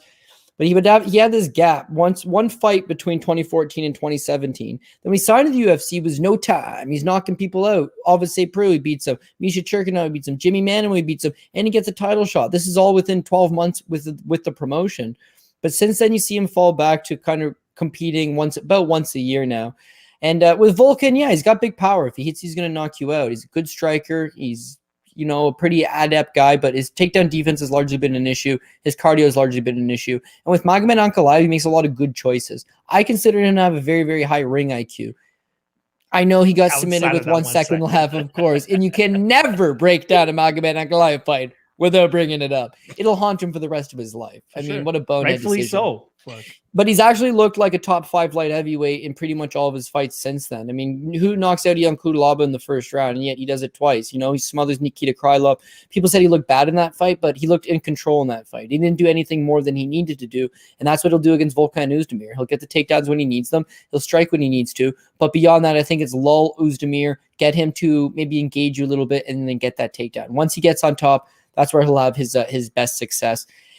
And I agree. I don't think he's looking to rush things. I mean, I know people will see him finish Kutalaba and all this and that, but you got to go back to the Krylov fight, his most recent, where he doesn't mind taking his time, grinding his opponent, tiring them out, securing the position, and not putting himself in harm's way. Oezdemir is experienced. He's fought in some good level of competition. Even though he's been off for a year, I think he's durable enough to survive, and I think it's going to be a lot of Magomed Ankalaev on top, giving him a good old-fashioned grinding. So I got Ankalaev at decision plus 210. I think it's a pretty wide out price tag. And yeah, I can see him controlling the three rounds, or at least 2 of the 3 rounds, and maybe evade for 1 round if you need to. And, thankfully, Volkan Oezdemir doesn't have a triangle choke in his back pocket. So should be Ankalaev by decision plus 210. I think that's going to be one of my go-to plays. I love it. Hopefully by mid-2022 or end of 2022, Ankalaev gets that gold, which in my opinion is rightfully his. But again, he needs to go out there and actually beat these guys to prove that. So let's move on to the next fight, and probably the fight that most people are looking forward to with, bated breath here. You got Khamzat Chimaev finally making his return, going up against Li Jingliang. In terms of odds, we got minus 550 on Chimaev, plus 425 on Li Jingliang. I feel like me and you are both going to agree that Chimaev probably goes out there and just smashes this guy pretty quickly. And you can come to that conclusion pretty easily after watching that Neil Magny fight, seeing, the success that Magny was able to have in terms of dragging Jingliang to the ground and controlling him. But I think that Chimaev will bring that ground and pound heat as well. My concern here, though, is that layoff, that COVID shit that he had to go through, to the extent that he even retired for, a month or 2 because he thought it fucked his body up so much. So let's see him in there, get that back. We don't know if it has any type of lingering issues for him, whether it has to do with his cardio or anything. Like, if this goes past the first round, I'm going to sack up and toss maybe 15 or 20 bucks on Li Jingliang on the live line, just in case there are some lingering issues with Khamzat that even he may not even know of until he actually steps inside the cage here and gets some live action going. It's one thing to get in the practice room where you have an out, it's another thing to actually be there with a guy like Li Jingliang, who a lot of people are just writing off, right? Like when Li Jingliang's on, the guy's a stalker, the guy is a brawler, the guy can go in there and march you down and really throw some big shots and put you in some trouble, but it's gonna be difficult to stop those shots of Chimaev here. So I am not fading Chimaev pre-fight here at all. It's more so based on a live betting experience for me, but I do expect Chimaev to go out there, ground this fight pretty quickly, and then get that TKO. So in terms of props, rather than paying that minus 550 on Chimaev in this spot, under 1.5 is around even money. Chimaev round 1 is at plus 155. Maybe if Chimaev gets it done early, round 2 plus 450, not too bad either. But Chimaev KO plus 150, that's kind of where I'm leaning here by ground and pound. How do you see this one? You know what? I'm just waiting for the spot where we disagree, because so far it seems like we are just on the same page. But I mean, I know there's it's a lot coming, of Cody. It's coming. Yeah, I already saw your best props. There's one that I'm like, Okay, well, that's good to know, because so far we've been riding on the same stuff, and I know they're largely bigger favorites, and they're largely that go-to Russian spot. So I get it. But in Khamzat Chimaev's case, I think it's warranted, rightfully so. How do you approach the situation where I don't think we think this fight's going the full 15 minutes, right? But again, that's been steamed up. Chimaev inside the distance, it's been steamed up. The problem with Jingliang Li is that he's pretty durable, right? I mean, he's got 6 pro losses. Only one of them have been by finish. He's got 5 decision losses and 1 by submission. The 1 by submission is late in the 3rd round, and he made a dumbass decision, that Kaida Nakamura fight, giving up his neck like that late in a fight. But all the same, it's like he's been dropped multiple times. He's been caught in bad submissions, and he usually does find a way to persevere. So I by no means think this fight's going to go the distance. But similar to Duraev Kopylov, don't think it goes 15, but I like that over 1.5. This is the same thing. Chimaev Li over 1.5 minus 150. Don't mind that, considering with Jingliang Li, again, he's durable. He's only been ever finished 1 time, and it was the 3rd round. He doesn't have a durability problem. Comes out Chimaev, meanwhile, people are like, oh, he killed Gerald Mearshart. Well, Mearshart's been knocked out early a few times. Oh, Riz McKee. Actually, Alex Morono put a life-changing beating on him 1 fight later. He made Alex Morono look like Khamzat Chimaev, Riz McKee. And then the John Phillips fight. You know what? Funny enough, John Phillips is like less than 1.5 minutes away from hitting the over 1.5. And this is John Phillips. So Jingliang Li can't be discounted. We've seen Neil Magny absolutely grind on him, but the guy is durable. He's always there. You got to mind your P's and Q's. And in Chimaev's case, I mean, if you were worried about the lingering effects of COVID, what it did to your lungs, and are you going to be able to push the same pace and all this and that? Are you looking to come out and just burn yourself out in the 1st round? Or are you looking to come, get the takedown, establish some good top control, work in that ground and pound, see how you feel, and then take over? There's no doubt the way he's been talking to the media this week, he wants to finish. It feels like he's trying to make up for some lost time, and he wants to finish. I just hope he doesn't overextend himself pursuing that finish, where he should just play it smart and allow it to come naturally. I think he can finish this fight naturally by just beating the crap out of Jingliang Li all the way of rounds 1, 2, and then maybe into the 3rd round, take him out in the 3rd. But the over 1.5, I feel like Li's strong enough to last a round and a half. And if Chimaev, for whatever reason, ends up being a fraud and falls apart, he's not falling apart before the 1.5. It'll be also late in the 2nd round into the 3rd round. So you'd be covered either side. The pick's Chimaev. I'm going to take Chimaev. I mean, on parlays, it's parlay straight up. If I had to say method of madness, it'd be inside the distance, probably by a TKO. But I would say the over 1.5 at minus 120 is the smartest play that I like for this one. I just have to go ahead and sprinkle $25 on Li Jingliang round 3 plus 3,500 just because of the hypotheticals out of there. Plus 3,500, you can't talk me off that shit. But yeah, Chimaev should go out there and do work. For us, it's more so just kind of questioning the things that we haven't seen from Chimaev yet. And this has got to be his toughest test to date with Li Jingliang, who's durable and can throw some pretty heavy heat and has some decent cardio himself as well. So there are some question marks here whether Chimaev can get it done.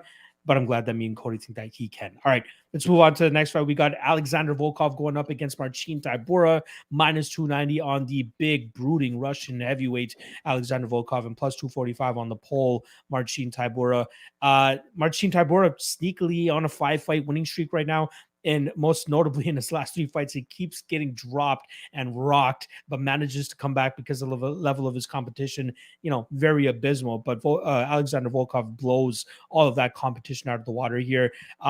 For Marcin Tybura to be successful in this fight, I think he needs to land numerous takedowns and get some control time. I just don't see that happening against a big guy like Alexander Volkov, who earlier in his UFC career, did show some issues in terms of getting back to his feet and, getting controlled by guys like Timothy Johnson. But I feel as though we've seen him kind of shore up those issues. He gets back to his feet pretty easily.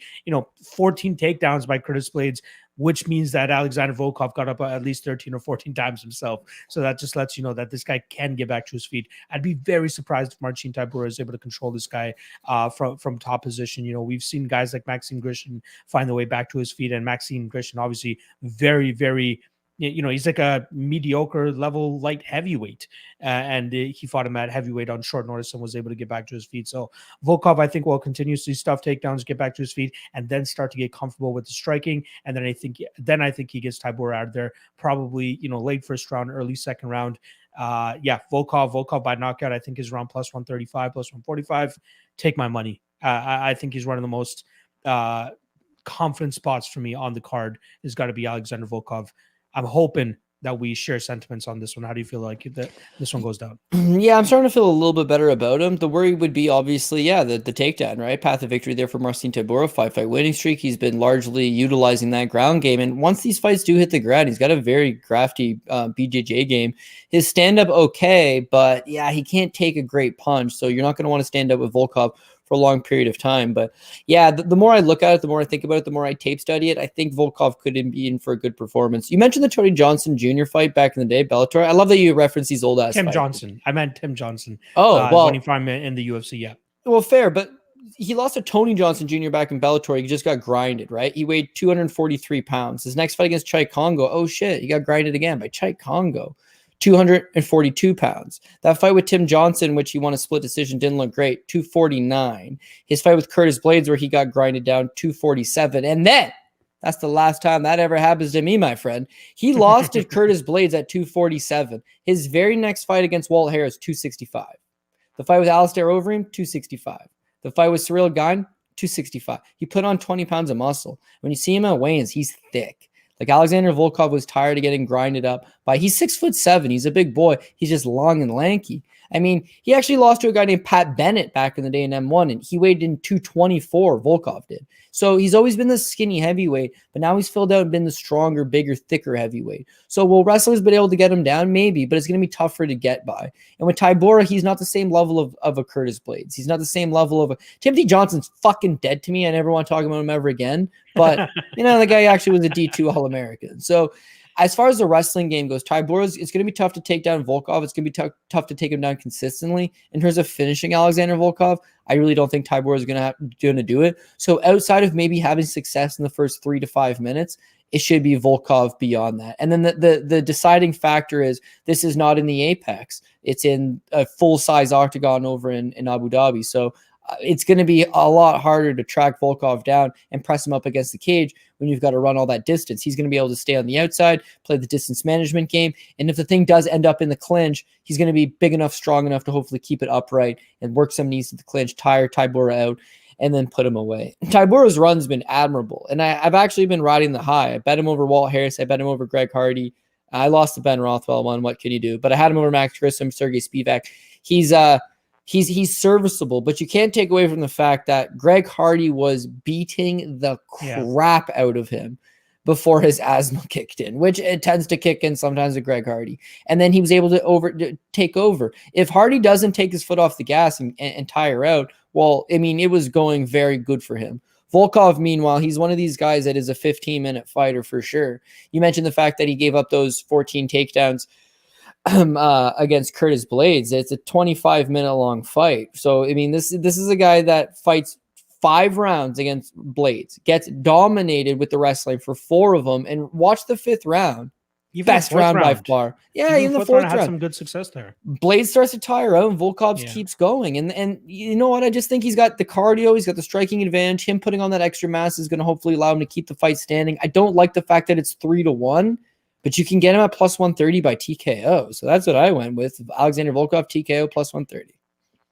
I like it. Yeah, that's probably where I'm going to be too. I did actually end up parlaying Volkov with Duraev as one of my most like safest bets on the card at -122, but I definitely feel strongest above Volkov in this entire card. All right, next fight up, we got Islam Makhachev taking on short notice Dan Hooker. Obviously, heavy chalk here on the Makhachev side, -650, plus 475 the return on Daniel Hooker. The main issue here was, which way does Makhachev win? And I'm still having issues trying to figure that out. Does he grind him out? Does he find a late submission?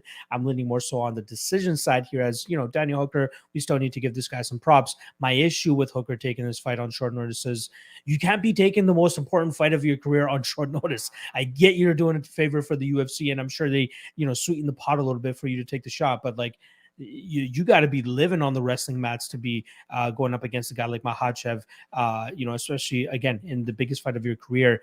You really got to be well equipped, and I just don't know if he's going to be well equipped enough to. Has he been training with his team? Does he have his regular training partners? Like, there's so many external factors as to why I don't think that Daniel Hooker is live at all in this fight. If you do think Hooker has a shot, you got to think it's a Hail Mary knockout, right? Plus 1100, plus 800. That's really the only way I see him winning this fight. Otherwise, I think it's just a one-sided beatdown. So I ultimately did end up on the side of Makhachev by decision at -105. Not enough juice on the bone for me there, though, just because I do think that there is a finish that is potentially in play here. So I'm just going to, just stick with maybe throwing Makhachev into a couple of Hail Mary parlays, sweeten the pot a little bit, add that cherry on top. I'm hoping you can give me some more clarity in terms of a method of victory here for Makhachev, because that seems to be the way that you're going to be able to extract the most amount of money from this fight. So I got Makhachev decision. How are you seeing this one? Yeah, I got Makhachev by decision as well. First and foremost, fight goes the distance, -140. Again, if I don't know, you're right about Hooker. If he springs the upset, it's likely going to be a knee right up the gut, going to hit him in the face, knock him out. So is Hooker's path of victory decision? No, not at all. Makhachev, yeah, okay, you know what? If you're going to take the decision, probably might as well just take the Makhachev by decision. But again, fight goes the distance, -140. Makhachev by decision, -100. I think that's the path of victory. Dan Hooker, no doubt about it, has fought the better competition. He's the most experienced. He's a more experienced guy, and yeah, he's gone out there and put on some great performances. Beat the crap out of Dustin Poirier for the first 2 rounds. Like, looked tremendous. The problem is, and you look at his run, and I always mention this, I make a point of mentioning this, styles make fights, right? You can have one style and you can be great. You can win 30 fights in a row. But have you ever fought that style? How do you do against that style? Dan Hooker's case, Nasrat Haqparast is a striker. Michael Chandler, though he can wrestle, is a striker. And that fight was a striking battle. Justin Poirier, striker. Paul Felder, striker. Ali Quintus, striker. James Vick, striker. Edson Barbosa, striker. Gilbert Burns, well, he was a grappler at least. But, of course, he knocked him out. And this is like 3.5 years ago. He knocks him out before the fight really gets going.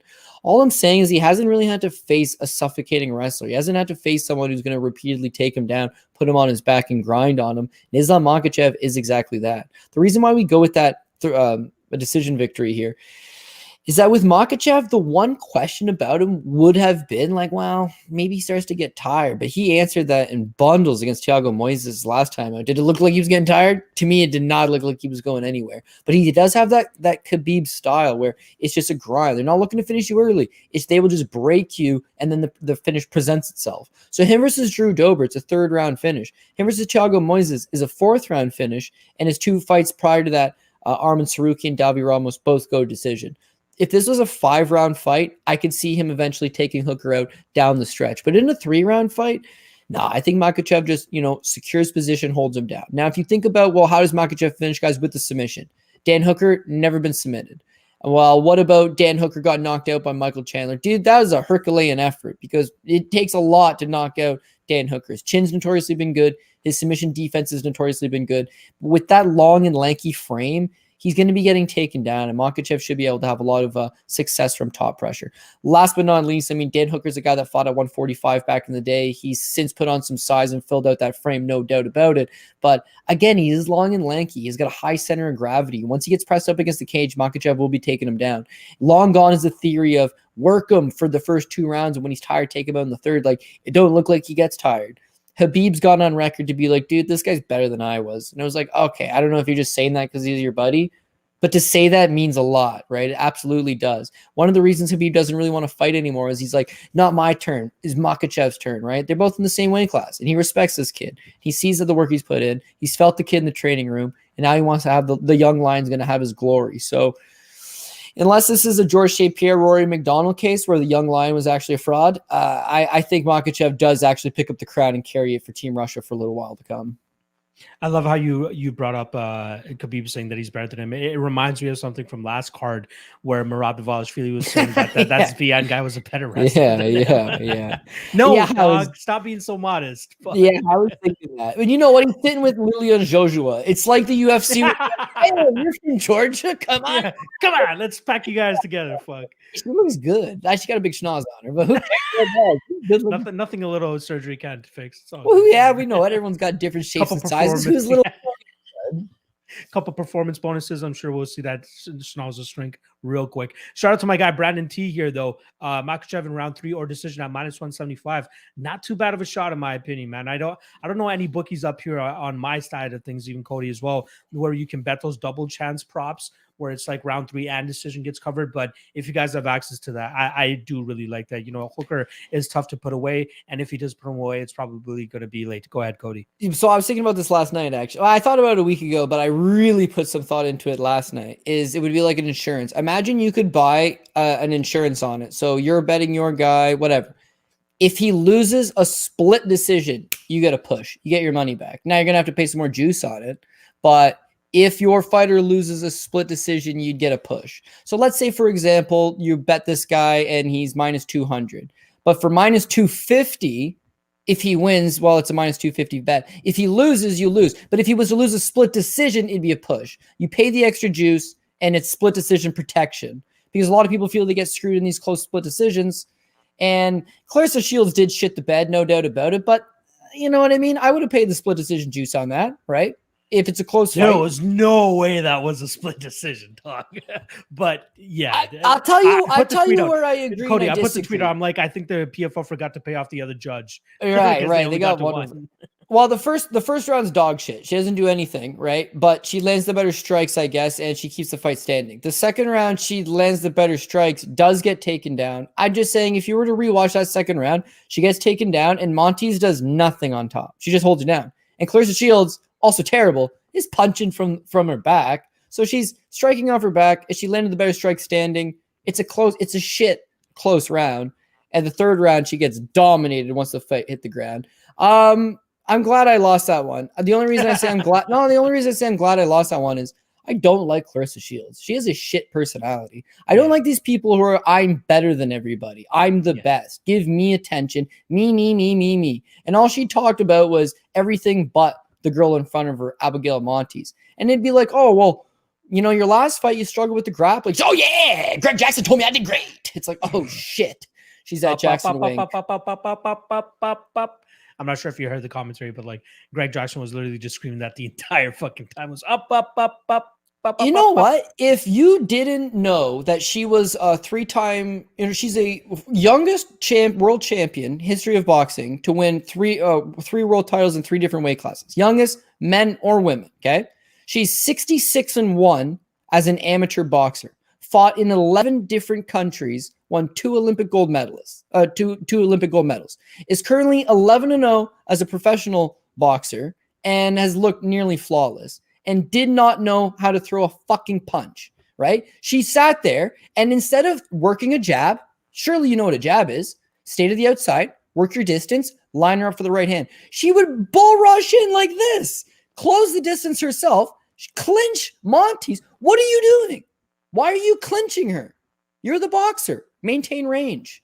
Box. Use your jab. She couldn't. No fucking clue. She looked like someone who had been boxing for 3 months and was having her first fight. She looked awful. Awful. And this is a great athlete who's still young, who's a hard worker, has all these variables. MMA is a different beast. And so I'm an idiot because we've all should have bet Montes. I know a lot of people did. Shout out to you. But sometimes I get caught in, I have a bigger, faster, stronger, more experienced, more athletic fighter out of a better camp. And you can't go in there and fight the fight for them. She had no ring IQ. Abysmal. Why would you? If you rewatch the fight, it's very frustrating. She is clinching Montes. She's running in the pocket and killing the distance herself. She had no idea what the fuck she was doing. She's just overthrowing a lot. And then that allowed Abigail to really grab her and clinch her up and stuff. Yeah, for the record, Abigail Montes is 21 years old, okay? She's got 2 pro fights, no amateur experience, and comes from a boxing gym. And yet she went to Team Body Shop, Antonio McKee's camp, for like 3 weeks. That's all it took. So I got this new thing I'm going to do from now on. It's actually foolproof, my man. I'm going to fade you if you're from Jackson Wink. That is a garbage camp. They are just on a complete turmoil, dude. At first it was like, oh, why is everybody walking out? Like, why is everybody leaving the gym? People are like, oh, it's toxic atmosphere. Donald Cerrone is toxic atmosphere. Mike Perry, of all people, was like, it's kind of weird here, right? That tells you everything you need to know. Yeah. They are right down the shitter, that gym. Awful. All right, let's get back on track here with 2 fights left on the slate. We got possible disagreement here coming up in the bantamweight interim strap. We got Petr Yan going up against Corey Sandhagen. In terms of odds, we're looking at minus 220 now for Petr Yan, plus 180 the return on Corey Sandhagen. Now, I've been getting torched all week for these takes, and I'm going to continue doing these takes because this is what I see on tape. This is what I'm going to show to you guys. I don't think that the line should be this wide to begin with. Now, there's always times where we get these champions that build up this mystique of themselves.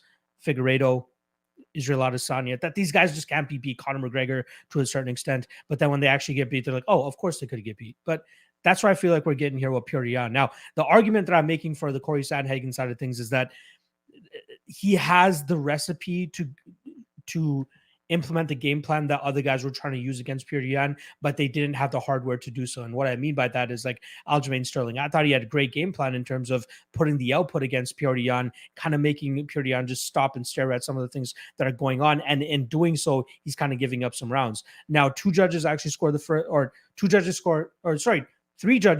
second round for Aljamain Sterling just based off of output. 1 judge actually scored the first round for Aljamain Sterling, in my opinion, again, off of output. You go back to the Jose Aldo fight, the second round. Jose Aldo finally feeling himself, gets some cut those strikes off, starts putting up the activity. Petr Yan's kind of just stuck staring at him, just waiting for his opportunity to let his big shots go. Jimmy Rivera, same thing. Winning 4 minutes of the first and second round until he gets clipped in with the last 30 seconds left in each round, and that saves the round for Petr Yan. He ends up getting it saved there. Now, people can say, oh, of course he's going to get the knockdowns, but Cody, me and you can know legitimately that knockdowns are high variance situations. Like, you got to be precise with that strike timing, power, all that stuff, and you got to find it. And you can't always guarantee it's going to happen every single round. Sure, Yan has some tremendous power and all that stuff, but you can't guarantee that he's going to be able to get that knockdown every single round to secure a round, especially in a round that he's going to be getting outworked in. And that's exactly what I think is going to happen here with Corey Sandhagen, who I think is going to be a little bit more defensively sound than his past opponents. And most importantly, has the cardio to do this over 25 minutes compared to guys like Jose Aldo and Aljamain Sterling, who just don't have the hardware to go that 25 minutes when they needed it to happen, and it didn't work out for them.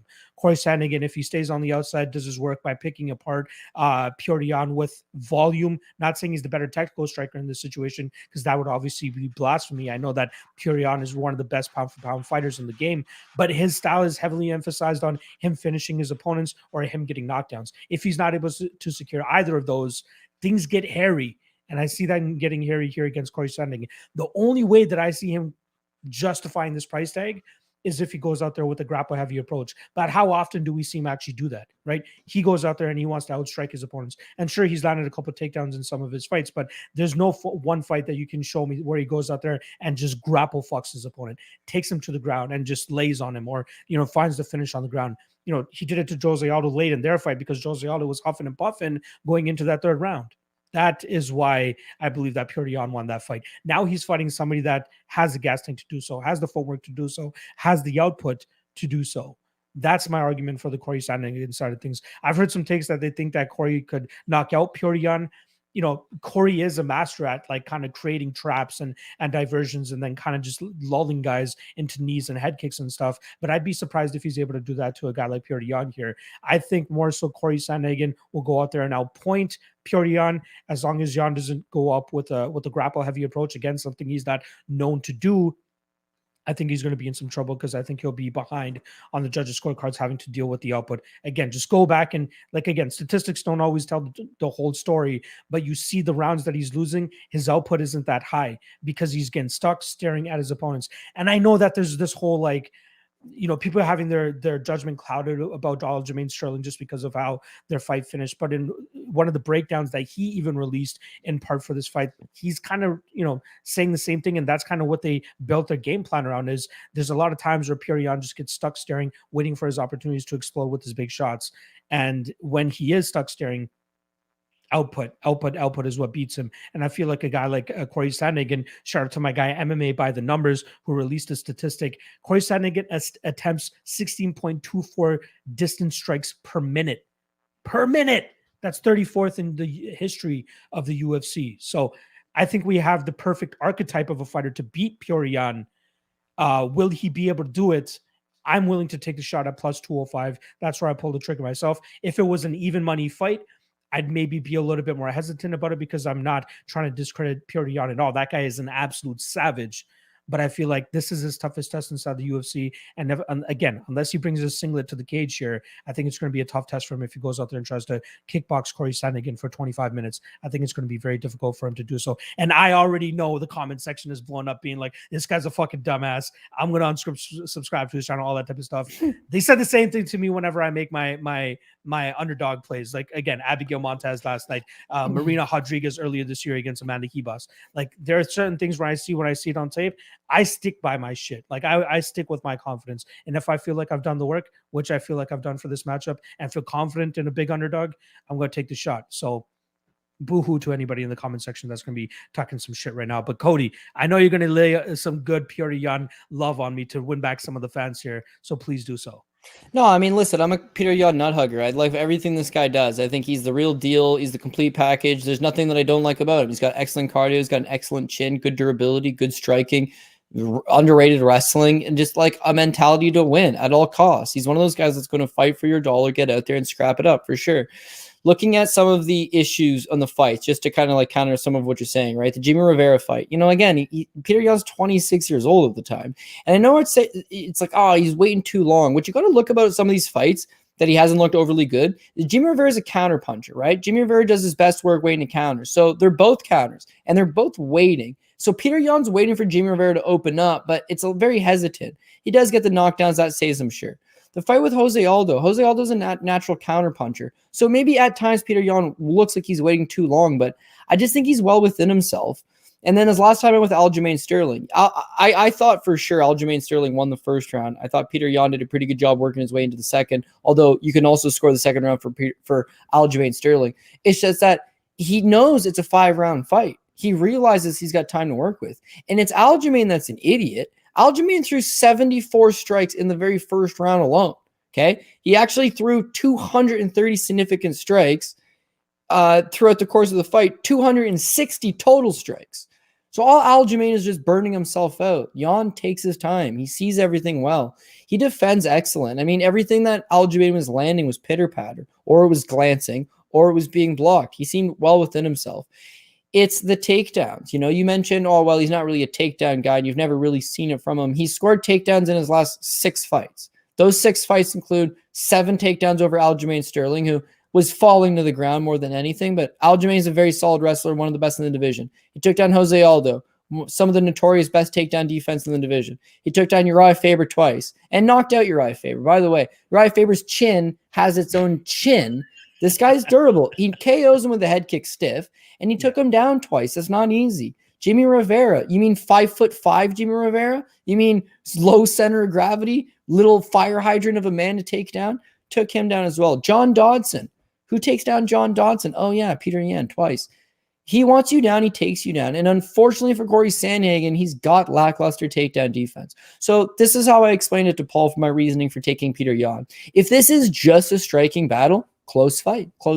I think Petr Yan could win it. I think you're right. Corey Sandhagen might have the more volume. It's the mixing the takedowns in that's going to make the difference. If it's a close round, close by the numbers, both guys are having moments, but Petr Yan throws in a takedown, it's his round. And I bet Sandhagen over TJ Dillashaw's last time out. And I'm not butthurt about it because it was a close fight. But you know why it was a close fight? Sandhagen landing the better strikes, but he's getting taken down. That ability to grind on a guy, to mix in a few takedowns here and there is all good stuff. As far as volume goes, Sandhagen's got disgusting good volume. But once Peter Yan gets heated up, I mean, he landed 194 significant strikes against Jose Aldo. You ever seen that before, right? But, you ever seen Cody? Let's be honest, though. The majority of that was round 4 and 5, where he had him on the ground and beat the shit out of him. I think he'd had 100 strikes alone in those 4 rounds, or those last 2 rounds. Outside of that, yes, you're beating on a corpse for sure, right? Yeah. But even through the first 3 rounds, he's landed just about 100 significant strikes over Jose Aldo, who defensively is one of the best strikers that the division's ever seen. They're not walkover level opponents. Corey Sandhagen, meanwhile, just lost to TJ Dillashaw, who had taken 2.5 years off from the sport and is 36 now. He knocked out Frankie Edgar. Does that count for anything in this day and age? He knocked out Marlon Moraes. Does that count for anything in this day and age? And then he got absolutely walked through by Aljamain Sterling, who just cut through him like a hot knife through butter. So, yeah, he's beaten some irrelevant guys in the division, and now he's going to go out there and destroy Peter Yan. Not destroy. A win's a win. You'll take it by any means necessary, brother. A split decision, a robbery, a point deduction, by any means necessary. I agree. It's just when I look at guys... Yeah, there's a certain breed, you know. There's the Khabib Nurmagomedovs, the Amanda Nunes. I guess Israel Adesanya is doing a pretty good job of putting himself in those discussions. And as long as these guys stay in their lane, don't move up a weight class, yeah, they're just excellent fighters. They do everything well. Peter Yan, to me, does everything well. And whereas Corey Sandhagen's pretty dope as himself, I just feel like Jan's a little bit sharper everywhere. And so the last final 2 points is, shockingly enough, Jan's actually younger than Corey Sandhagen. I found that one to be shocking. The other thing is, have you seen any of Jan's like strength and conditioning stuff? He just got a new coach. Like, have you ever checked out his social media in the last couple of weeks? I know he's shredded as fuck. You could grade cheese off this guy's abs, man. Like, he is intense. He's talked so much shit to Aljamain that Aljamain's like, my neck. Yeah. Oh, illegal knee. I can't fight. And I don't blame him. I wouldn't want to fucking mess with this guy either. He's a iron piece of Russian, right? I'd rather this be the main event simply because, well, to me, this is the 2 best bantamweights in the world, whereas this is the number 2 and 4 best, 2 and 5 best light heavyweights in the world. Sorry. But I'd also like to have Peter Yan on my top ticket so I could hedge. Whereas now I'll have Jan Blachowicz on the top ticket to at least give me a hedge out opportunity. I love Peter Yan, but I really do respect your opinion and your word. And I hadn't seen anything online of you taking Sandhagen. So it's all good food for thought. It's definitely going to make me rethink it. I don't want to put a Peter Yan on my top play when someone who I really respect is definitely not seeing it the same, because I know you've put the work in. But I got to go with No Mercy Yan. I mean, he's something special as far as I'm concerned. For me, I think this will be the one and only time I probably fade Petr Yan. Like, I feel like, again, archetype wise, this is probably the best guy to fight him. It's just the grappling, which is why I'm not like super into this. I have $200 on Corey Sandhagen here at plus 205. That's it. Like, I see the way that he can win this fight, but I absolutely see how Petr Yan can win this fight too, and it's absolutely viable. But at the current odds, I just think it's a little bit too off. So I got to take that shot here on Corey Sandhagen. But again, will more than likely be the last time I actually fade Petr Yan. Plus 3, what is it? Plus 3, where is it? Sandhagen by decision, plus 385. That's kind of what I'm leaning. I'm seeing a couple other people saying Sandhagen by KO at plus 650. I don't see it, man. I'd be surprised if he knocks out Petr Yan here. For me, it's more so the volume. If he can stay away from the grappling, that should be enough for him to hopefully get a decision here. So, yeah, I'm on the Sandhagen side here. It seems like Cody's on the Petr Yan side. Let's move on to the main event. We got the light heavyweight title on the line here. Minus 290 for Jan Blachowicz, plus 245 for Glover Teixeira. Interesting fight. You know, Blachowicz is having this late career resurgence, obviously winning the title, and then just defying the odds time and time again. Underdog against Dominic Reyes, underdog against Israel Adesanya, and turning both of those guys back, and most notably knocking out Dominic Reyes the way that he did was very impressive. Now here against Teixeira, I think he'll be able to do the same thing in terms of finding a knockout. And he's done a really good job in terms of like mixing up his strikes as well, right? The main thing that led to that Dominic Reyes knockout was those body kicks, if you guys remember, that left like a big bruise and a big big purple mark on Dominic Reyes' body, and that eventually led to the knockout for Blachowicz. I think Blachowicz has a good enough jiu-jitsu to be able to hang with Teixeira on the ground to not get finished, but Teixeira has such grinding and crushing top pressure that I think it's going to be a little bit difficult for Blachowicz to get out from under him at certain times. But I think that when this fight is in the striking realm, Blachowicz will have the advantage, will be able to find that chin of Teixeira and be able to put him out. Luckily for Teixeira in the past against guys like Anthony Smith and Thiago Santos, he had a bit of a cardio edge where when he did get rocked, he was able to kind of shoot in for a takedown and complete the takedown and get out of trouble. I think he's going to have more issues here dealing with Blachowicz, who should have a little bit better takedown defense, will have the better cardio, at least in comparison to the past opponents that Glover Teixeira has fought.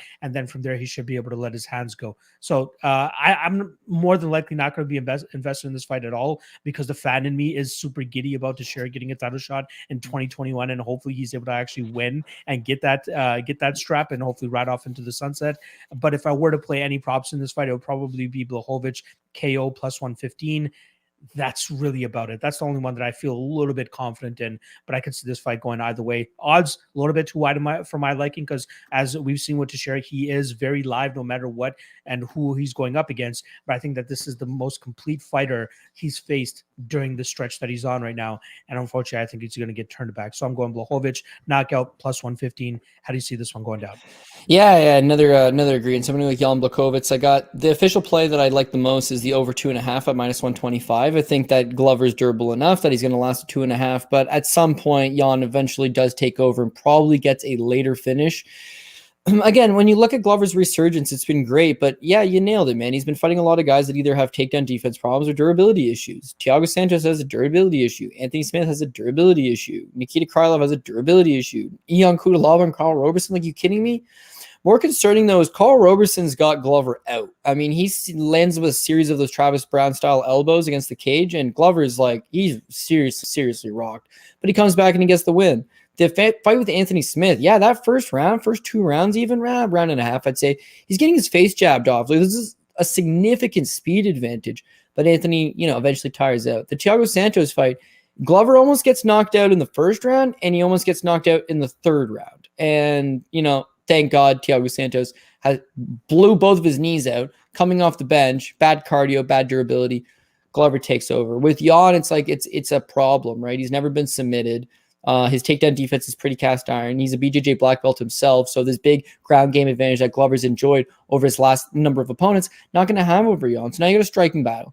Glover back in the day was a banger, stay in your face. He throws those big wild hooks. He himself was a striker, but he's 40 years old now. He's been hit. He's been wobbled. He's not looking to get into an extended striking battle. He's looking to eventually take you down and have his success there on the mat.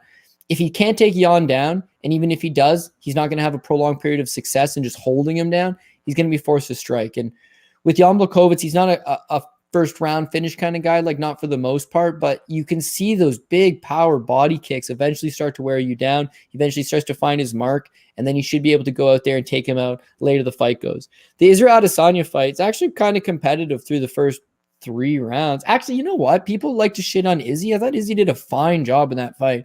It's the championship rounds, 4 and 5, where Jan's like, I'm going to take you down, and his cardio checks out. It's like, you know what? This guy's got good cardio. Knocking out Dominic Reyes, that's a feather in your cap. The win over Corey Anderson can't take a punch, but considering he's probably a top 5 light heavyweight in the world right now, it's a big feather in your cap. Knocking out Luke Rockhold doesn't mean anything. But as far as a skilled guy goes, there's just a lot that you can like out of Jan Blachowicz. Been knocked out one time against Thiago Santos. If you rewatch that one, it's just a bonehead decision. He just charges right at him. He thinks he's got him hurt. I don't know. Charges right at him like an idiot.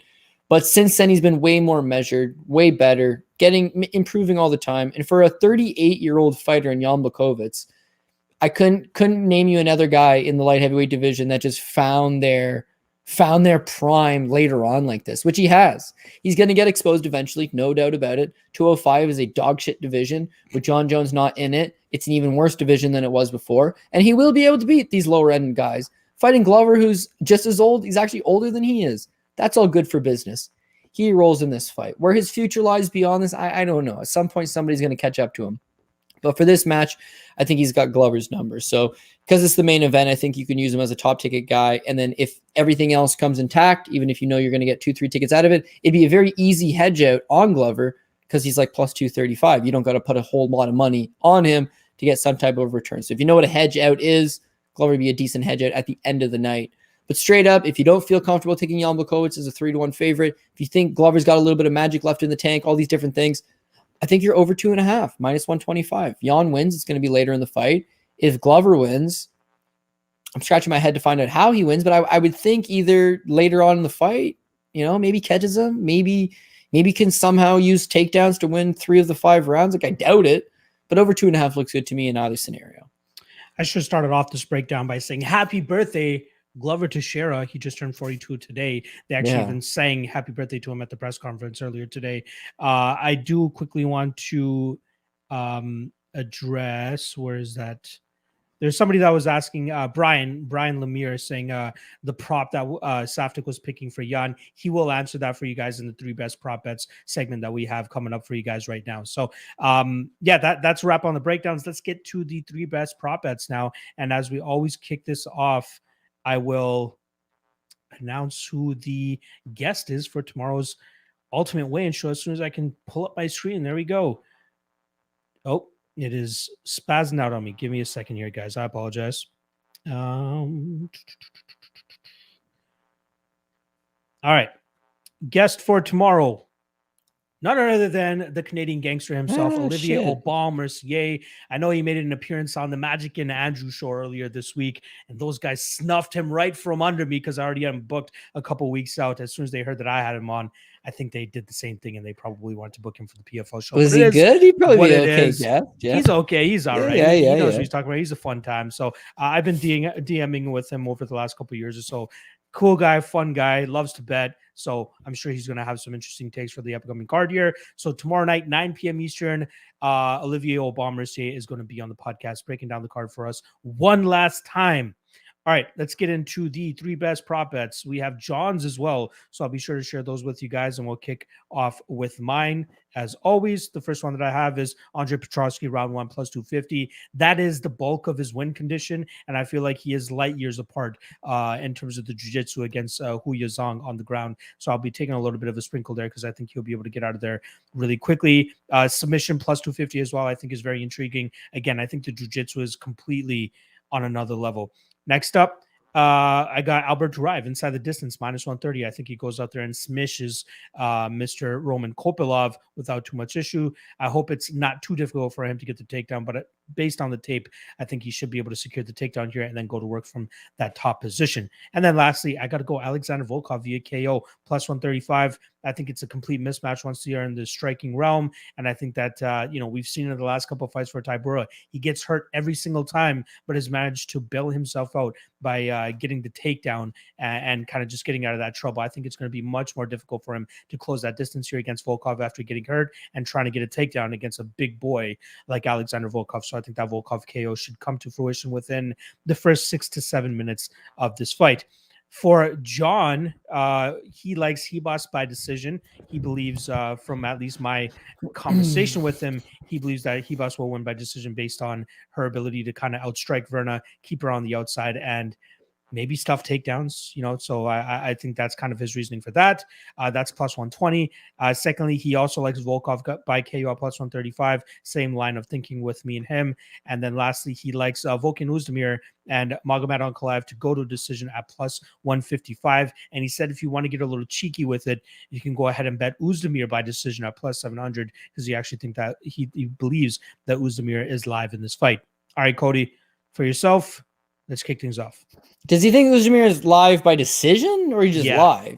Oezdemir by decision. Oh, output. Fuck. Output and volume. Fair enough. I thought he'd chin check me if anything, but shit happens. Okay, Murphy Amirkhani fight goes the distance minus 110. We're going to start it off, try to get you an even money play. Again, with Lerone Murphy, he's a pretty durable guy. He's going to make Amirkhani work. Amirkhani's a pretty durable guy. He's going to gas himself out, but cling on for dear life. Went 3 rounds with Edson Barbosa. Can take a punch. I think both these guys match out. Just like many fights you've seen from them in the past, Murphy's going to pull away, win a decision. But regardless of who wins it, fight goes to decision. Minus 110. Hook me up for that. Moving on, we got Peter Yan by decision, plus 150. I just think this guy's a wrecking machine, man. There's very little that he doesn't do well. I know what you're saying, stuff like the Jose Aldo fight, man. All those fights landed 4 and 5. To me, any human being who can fight another guy for 20 full minutes and then in the 25th minute of the fight, this guy lands 64 strikes, something in the 5th round. Like, unbelievable. He just keeps going. But I have so much respect for Corey Sandhagen that I believe he'll be able to take the beating for 25 minutes, and therefore I'll be able to score a Yan by decision at plus 150. And then, hey, you know what? I do actually believe with John that Ankalaev versus Volkan Oezdemir is going to be a decision. Unfortunately, I'm going to have to go with the other side there, Ankalaev. I think he secures the takedowns. He seems to be a pretty high ring IQ guy. Keep the fight grounded. Keep Volkan down. And I mean, if you were a fighter, you were preparing to fight the guy, you're watching tape on Volkan, you'd see he's got power. You'd see he's got good timing. You see he's got a good counterpuncher. Why would you stand with that guy? Be smart. Get the takedowns. Volkan's given up a lot of takedowns to lesser guys, and I think that Magomed Ankalaev has got that sweet little ability to just grind him down. Last thing I want to say is you are lucky Aubé Mercier is on the show tomorrow, because he could have won $1 million yesterday. I know, right? If he would have just not pulled out of that Jolton Luderbach fight, he'd have likely been fighting Rush Manfio in the finals and could have very well won $1 million. So now he gets to do podcasts for free. Now I'll be hounding him about that tomorrow. I'll definitely be sure to bring that up. Honestly, I thought he was looking pretty decent in the tournament. He was saving himself for the finals. Unfortunately, you got to have a couple chips go your way, and he only fought 2 times, not 3. That's what screwed him. But all the same, dude. Sure. It's going to lead to another good show for you, and I'll be looking forward to watching it. Absolutely, man. I'm glad to have you back in the saddle here for the next 2 weeks. It's always fun, man. I love my guy, John. I always have just as much fun with him as well, but it's just a special connection that I feel like me and you have. And obviously the fans enjoy as well. As you can tell, 200 plus live viewers. And then I believe the views are absolutely going to be off the charts here as well. I'll just give you the platform here on the back end. Is there anything that you want to say before I wrap this bitch up? No, that's about it, man. Just been super busy. I would like to thank the fans for being patient with me, because I know it's like, could you release things a little earlier? Could you release them more timely? And whatever. You get good ones, you get bad ones. But just the amount of support I've gotten in the last few months. Like, I've been doing this for 10 years, but I would say probably in the last 6 months, especially with the big heater, sure. But beyond that, just like the community's been growing. Everyone's been awesome. I miss doing the show with you on a regular basis, but I got a zillion other things going. If you're following any of the Dogger Pass horse racing group, things are going good there too, man. We're looking to build a stable. We've got 2 racehorses right now. 1 race last week. One's going to race next week. And just keep going that forward grind. So shout out to everybody that takes the time out of their day to watch of our rambling. I know prior to the show starting, we were like, dude, let's just go an hour and 20 minutes, hour and a half. And, that's normal. We're doing pretty good, dog. For 15 15 fights to get it just under 2 hours, not bad. You know what I mean? We've done fucking 2.5 hours on 12 fight cards. We've gotten, 2 hours done for 15 fights. So I don't mind. I'm glad to do it. And honestly, dude, you're my friend. So I think if I didn't know you and we talked about 15 fights, sure, it would take a long time, but I just feel like we're in a bar having a beer. And to that effect, I'll be talking about someone and be like, dude, did you watch Claressa Shields last night? We talk about Claressa Shields. Like, why did we do that? Just because it's like, we got chemistry, man. I like you. And I hope that's part of the reason why the fans like the show. It's informative, but it's entertaining. Couple good guys. We're clearly friends, clearly have passion for the sport. And none of this is made possible because, dude, we could have literally just gone to the bar and have a beer. But Absolutely. None of this made possible without the love and support from the fans. So as always, I appreciate them coming out. Again, I could probably throw a rock out my window and probably land on your front doorstep because you're not that far from me. So maybe one day we'll try to find a way that we could do this in person. So it's a little bit more, I feel like there's just a slight more chemistry when we're able to like look across the table from each other, maybe even have a beer or a fucking Crown Royal in hand as we talk some shit and try to break down some bets. But yeah, I definitely enjoy it. But I know Contender Series is done, but we should do something that's like a Tuesday or Wednesday. I'll come down and have a couple drinks. It's 5 fights, you know what I mean? And just talk live fights. People can join in. I like that stuff personally. Yeah, well, we'll try to line something up, maybe for a pay-per-view or something like that. We can do a live stream where we're just chilling together and having some beers, smoke some J's, and see how it goes. My favorite. But yeah, luckily for you guys, like I said, next week is also a pay-per-view event, so Cody will be back next week as well. No set time, but we always try to aim for Thursday of fight week. But as soon as we figure out a time, we'll obviously let you guys know. But it doesn't matter what time because you guys always watch this shit anyway. So shout out to all the fans like Cody was talking about. Good luck on your bets again tomorrow, 9 p.m. Eastern. Me and Olivier Aubin-Mercier will be breaking down the card one last time. And don't forget, early start time, 10:30 a.m. Eastern for the first prelim, 7:30 a.m. Eastern for Pacific time. So don't get caught napping or don't get caught sleeping because we got some good fights right from the get-go. Teixeira, Ulanbekov to start the card off. I'm down with that. All right. On behalf of myself and Cody, good luck on your bets. And I'll see you guys tomorrow night once again for the Ultimate Wayne Show, 9 p.m. Eastern. War Alexander Volkov. I think that me and Cody are going to be very heavy on him this weekend. Let's fucking go.